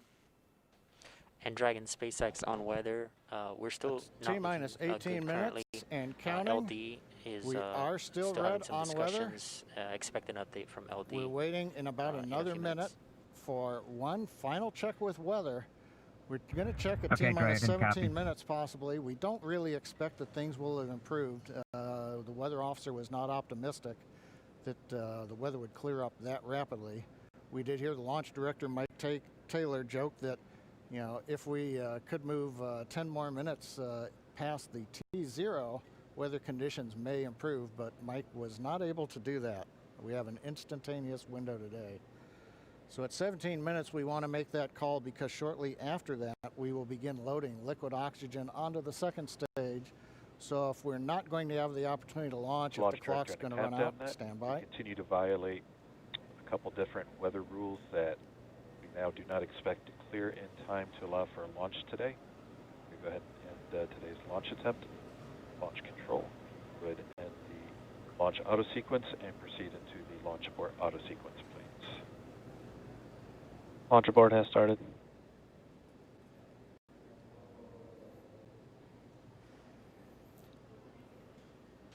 And Dragon SpaceX, unfortunately, we are not going to launch today. You are go for 5.100 launch scrub. 5.100. It was a good effort by the teams, and we understand, and we'll meet you there. Copy all. We've heard the call from the crew. They have been informed. Launch director Mike Taylor has called a scrub for the day, and we got the feedback when the Dragon team informed Bob and Doug. They said we gave it a good try, but they understand, and we are here to try another day. So right now we did officially hold the clock. It looks like at T-minus 16 minutes, 54 seconds. The launch automatic sequence that controls the Falcon 9, the loading of propellants, the cycling of valves, that is also stopped. We now proceed into what is a normal scrub sequence for us. We practice this every launch. So now we move into safely taking the propellants, the pressurization gases back off the first and second stages.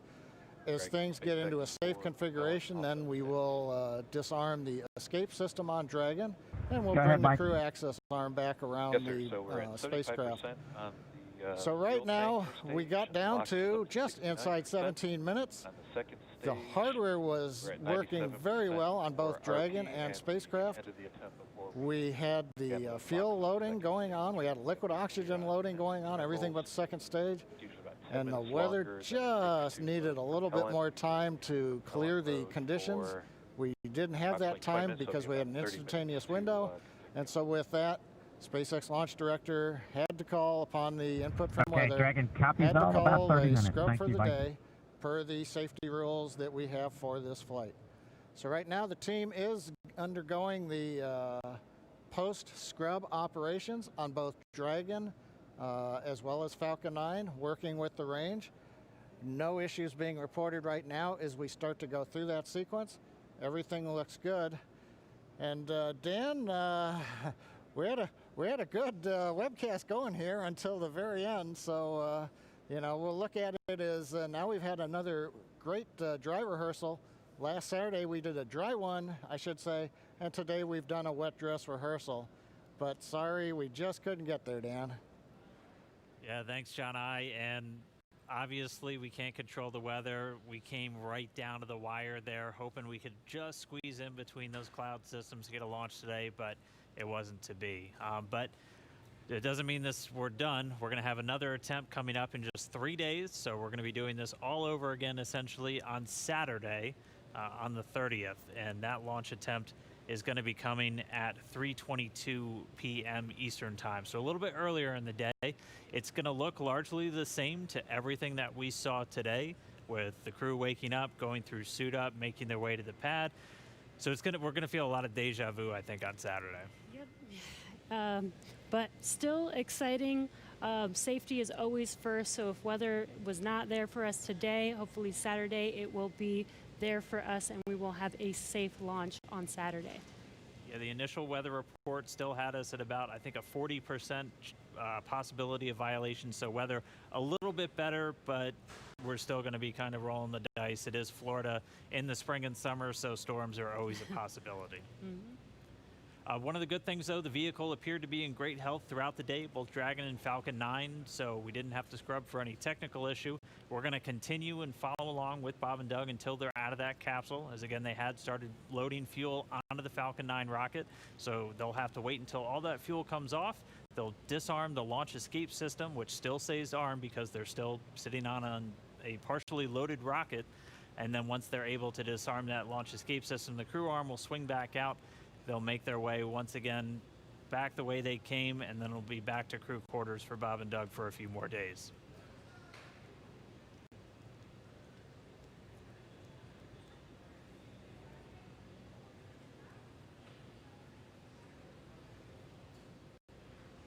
But if you're just now tuning in, wondering why we're not still counting down, we did have a launch scrub today. We were just a little under 17 minutes. Stage 1 LOX and fuel flow rates are nominal for offload.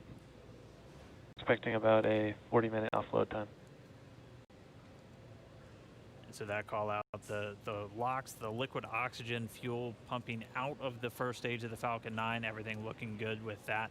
Expecting about 40 minutes for all that fuel to come off. So again, once that fuel comes off, Bob and Doug will be able to disarm the launch escape system, and that crew access arm will swing back out.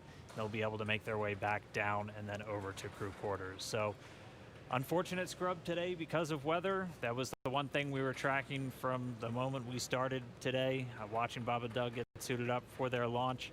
We did abort today's launch, or scrub today's launch, with a little under 17 minutes to go until our T0 time, which was 4:33.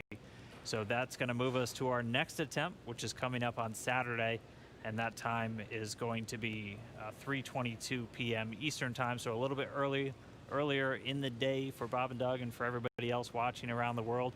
They're still going to have a 19-hour flight to station if that's when we launch, and a lot of the stuff that we saw today is going to look very similar, but we're just going to have to try again, cross our fingers, hope for a little bit better weather the next time. And again, this goes with every launch. We do track everything all the way down to T0 to make sure that everything is go, making sure that the range is go, weather is go. So this is standard procedure. We always tend to make sure that we have a backup day, launch day, in case we do have scrubs like today. So this is pretty normal and standard. Nothing to be worried about. Again, we do this for the safety of our vehicles, as well as today we had astronauts on our vehicle. So even bigger reason for us to make sure that we have safe weather for them to fly. And just a reminder for everyone still tuned in, it takes about 40 minutes for all of this propellant to come off of the Falcon 9. And while it is offloading that launch escape system on Dragon, which is designed to pull the capsule away if there's any issue with the rocket or anything on the pad, that is still armed. So we're going to continue to stay with this until all the propellant's off, and then we'll see the launch escape system get disarmed. Bob and Doug will be able to open up their visors again. The crew access arm will swing back out and link up with Dragon, and they'll make their way off and then down the tower at the pad. But if you're just now tuning in, no launch today. We did have to scrub because of weather. We're going to be moving to our second attempt on Saturday, just a little bit earlier in the afternoon. Just going to continue to stand by as this propellant comes off. We heard a call that everything was going nominally or as expected so far. And then once all the propellant's off, we should see Bob and Doug make their way out of Dragon shortly after.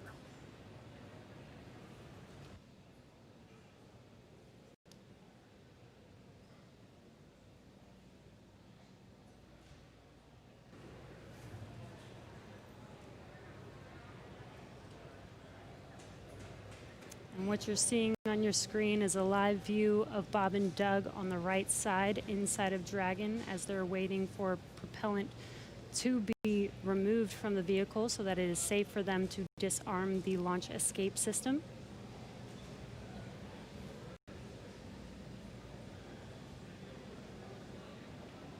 And this will take a bit of time, so we are going to stay live with you to watch this as they exit the vehicle eventually and come down from standing down on launch today. Up until the point of the scrub, we had a really clean countdown, weren't tracking any issues with Falcon 9 or the Dragon spacecraft, so always a good thing to see. We did have to scrub because of that weather. To be a little bit more specific, we were still in violation of one of the weather criterias. It was the strength of electric fields in the atmosphere that the 45th Space Wing and other weather operators are monitoring around the launch pad. And that's one of those rules where we need a certain amount of time if we're in a violation. In this are case, nominal, roughly 50% on stage 1 locks in, fuel 85% on stage 2 fuel. so the propellant offload on Falcon 9 continuing to go well. But we needed a little bit more time if we were going to be able to clear that launch weather constraint. And since we do have an instantaneous launch window today, we weren't able to make it. So we hope for better weather coming up on Saturday, where again our next launch attempt is going to be at 3:22 p.m. Eastern time, and we'll be able to go through everything. I mean, we saw them get suited up. They had a great ride out to the pad. All of their initial checks on both the suits with pressure checks and communication checks went well. Able to get the Dragon hatch closed, the launch escape system arm, and Falcon 9 started its fueling.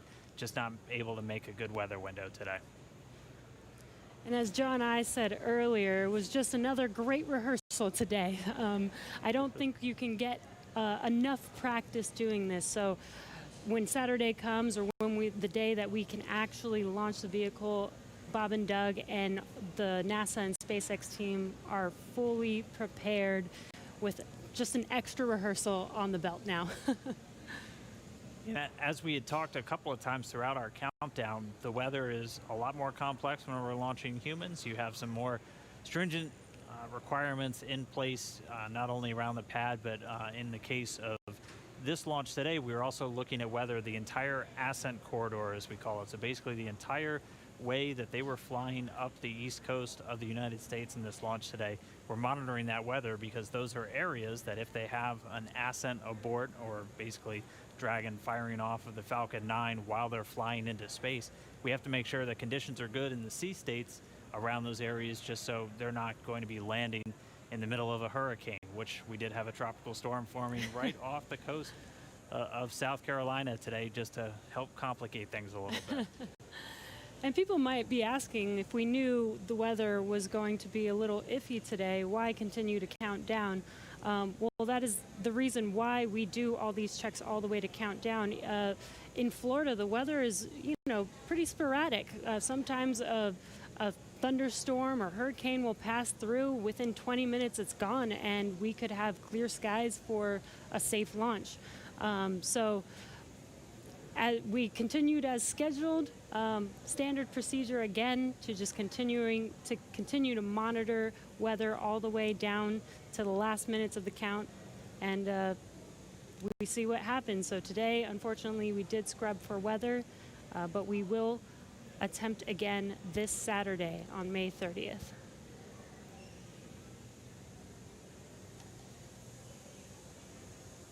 And Dan, Jesse, a couple of things to add on there.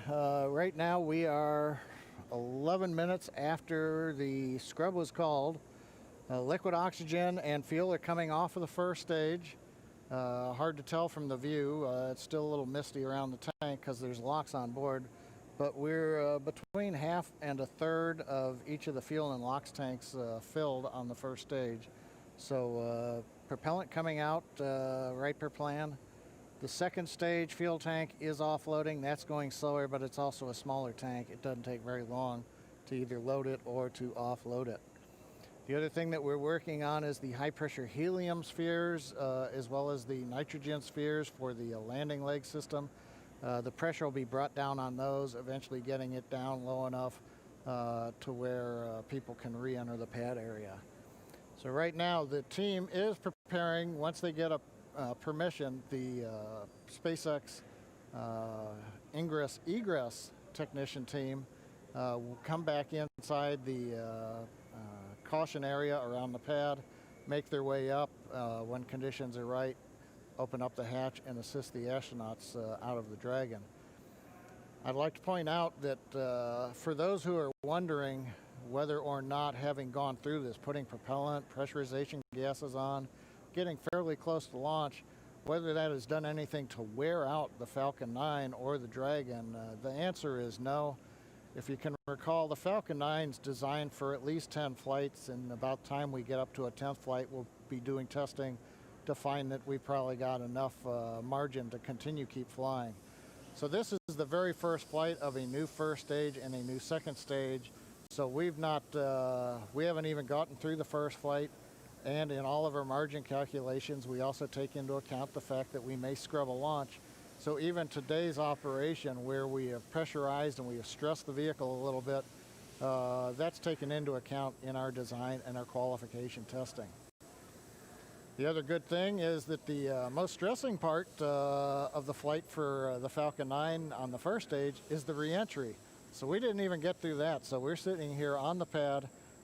It's a fairly straightforward situation and not stressing on the Falcon 9. And on the Dragon spacecraft, with the human rating factors to carry crew, there is enough factors of safety, margins of safety, redundancy, that just having 2 people on board and closing the hatch and even pressurizing the propellant system does not eat into the margins of the vehicle. Offloads continue nominally, 30% on stage 1 so launch, right now 35% everything's continuing to stage offload. 1 The automatic sequences that we use routinely, both at the launch sites, Kennedy Space Center, Cape Canaveral, even Vandenberg Air Force Base, as well as in our Texas test site for first and second stage. Those sequences are running. Propellant is coming off of the vehicle per plan. And we see Bob and Doug up in the Dragon spacecraft, just waiting when we can get up there, open the hatch, and help them egress and come on back down the tower. And the other thought I had, Dan and Jesse, is right now we are coming up on what would have been T0. And I'm wondering 10 minutes from now whether the weather officer would turn around and say, yes, it turned good. You just didn't have a long enough window. We only had 1 second and we needed 10 minutes. So we'll have to ask offline and say, hey, did the weather conditions improve? And one thing I'll tag on to that Dan was mentioning and Jesse was talking about, the launch opportunities. The launch window does move earlier on Saturday a little bit. So it just happened to be Orbital Dynamics said today, if you want to go to the International Space Station and you want to launch northeast, which is the approved trajectory, you have to go right at 4:35 p.m. Eastern Daylight Saving Time. You pick another day, the T0 moves. It's just luck of the draw. We might have been doing this at 8 in the morning when we were getting lightning, or we could have been doing it a few hours from now when conditions may have been acceptable. So in the end, we can all look at Isaac Newton and Johannes Kepler for orbital dynamics telling us when do we launch, and that stuck us right in the middle of a period of bad weather. So there's my science lesson for today, Dan and Jesse. Appreciate that, John. That helps soften the blow of just moving past that T-0 time. But for anybody, if you're just now tuning in, wondering why Falcon 9 is still sitting there on the pad as we move past that T0, we did have a scrub for weather today, just not able to clear all of those constraints. We keep a very close eye on the weather around the pad and their whole way Dragon uphill. SpaceX for weather.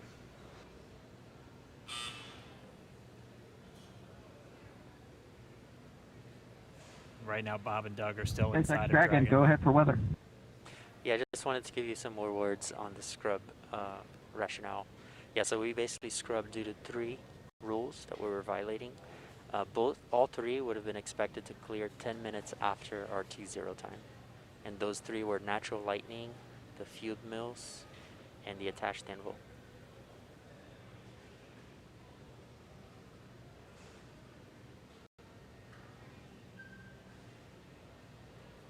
Yeah, we copy, Jay. We appreciate that update. We can see some raindrops on the windows, and just figured that whatever it was too close to the launch pad at the time we needed it not to be. So we appreciate that and understand that everybody's probably a little bit bummed out. It's just part of the deal. Everybody was ready today, and we appreciate that, and the ship was great.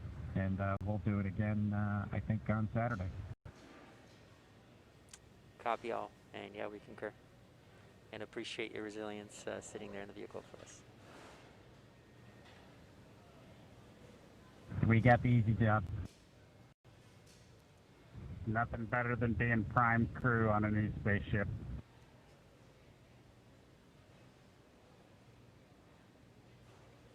Copy that.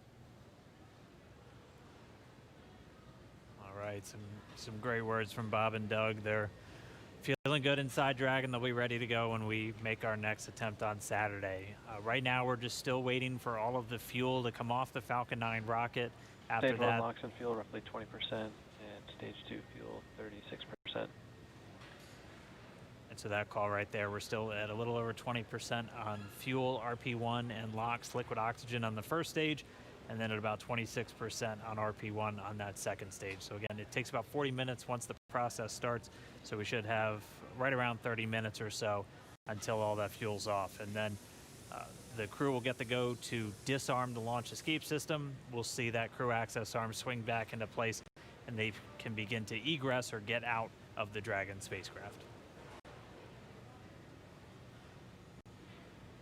And you heard it live, that weather update of what we violated. We were just 10 minutes off, unfortunately, but again, today was an instantaneous launch. And as John explained, it's due to the orbital mechanics and making sure that at the time we launch, it will allow us to get to the space station on time and accurately. So you can see on your right screen, Bob and Doug are patiently waiting. They do still have their visors on and still strapped into their seats. The launch escape system is still armed right now as we are offloading fuel, and will not disarm until prop offload is complete. And this is just to ensure the safety of Bob and Doug and make sure that they can egress safely from the rocket.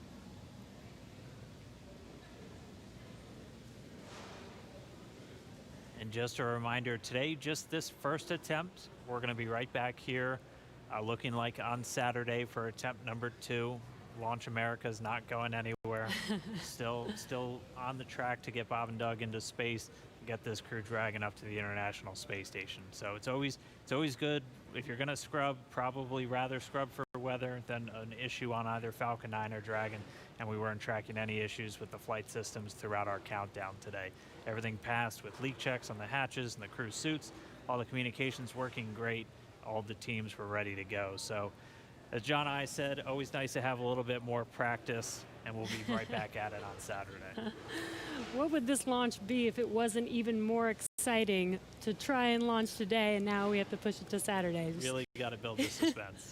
Yes. So.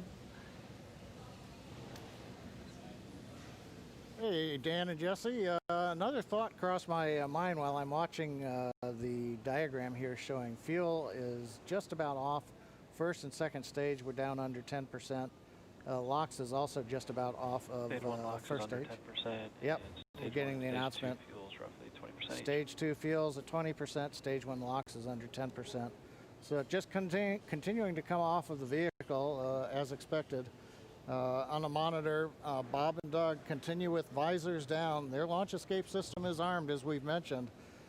If there is anything that were happen to go wrong right now, they still have the viable pad abort means, something that we demonstrated way back in 2015 on one of these webcasts when we fired the Dragon capsule using the 8 Super Dracos off of the launch pad and it splashed down offshore in the Atlantic Ocean. So they're staying there with the system armed until all the hazards are essentially removed and we bring the crew access arm around them. We're standing by a minute. We're going to listen to launch director talking to the weather officer.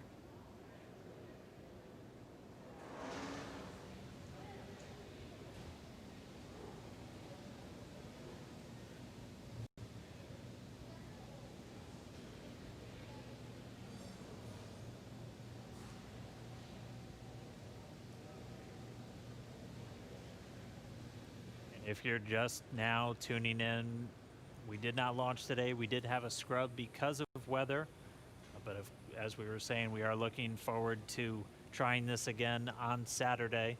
Our launch time on Saturday will be another instantaneous window, so we'll have to have the weather cooperate again, and that launch time will be at 3:22 p.m. Eastern. I think our last weather update put us at about 40% probability of violation. John and I can check me real quick.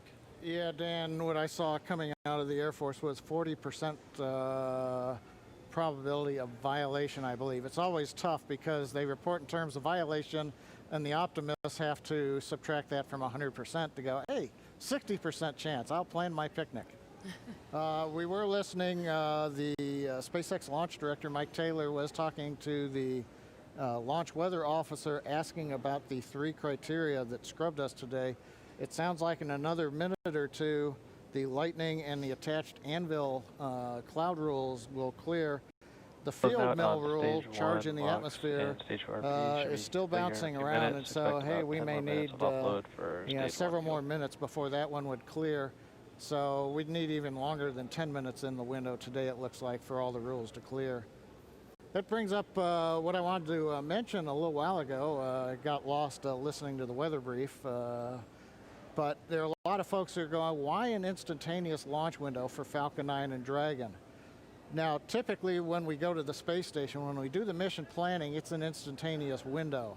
There may be enough performance in the rocket to launch somewhere in a 5-minute period, but you've got to pick a time in there. But in the case of Falcon 9, once we start propellant load at T-minus 35 minutes, it doesn't matter so much if you can move 5 or 10 minutes left or right, because the whole sequence is scripted. We do the flight analysis assuming that the temperatures of the propellants are below a certain amount so that we know how much performance is available to the rocket, how much margin we're going to have. So essentially, if you start the countdown, 4 hours, 8 hours out like we were doing today, and you have a very short window, once you get into propellant loading at T-minus 35 minutes, you have to go as soon as you get to 0 We don't have the ability to stop the countdown, wait 5 minutes. Now all of a sudden the liquid oxygen starts warming up from 340 degrees below zero in the ground system, and that changes how much performance you get carrying into orbit, and we don't want to cut into those margins. Now, if we had had something like a 4-hour window, which some communication satellites have, we could actually get down to almost zero, hold the count, detank the Falcon 9, wait a while, it takes us about an hour and a half, reload a whole new batch of cold liquid oxygen and fuel from the big storage tank that we've got there at Pad 39A, and try to launch again. But in that case, you have to be able to launch, you know, about an hour and a half or so later after you scrub. And in the case of the International Space Station, an hour and a half from now, it's nowhere near where we need to be to get to orbit with the performance of the Falcon 9 and the Dragon. So today, it's a combination. We start the day with a 1 second window. Yeah, just informing you, it's but been once 2 we hours, get 30 inside of minutes 35 since minutes, rotation, so it becomes an instantaneous window for the Falcon 9, just for awareness, regardless of what the customer may be able to give us. So there's a little explanation for folks who are wondering why we have such a tight window. Okay, Right now, it looks like we are bringing the so, last bits of fuel off of the stage, and and liquid oxygen is just about off of the stage. Stuff, but so things are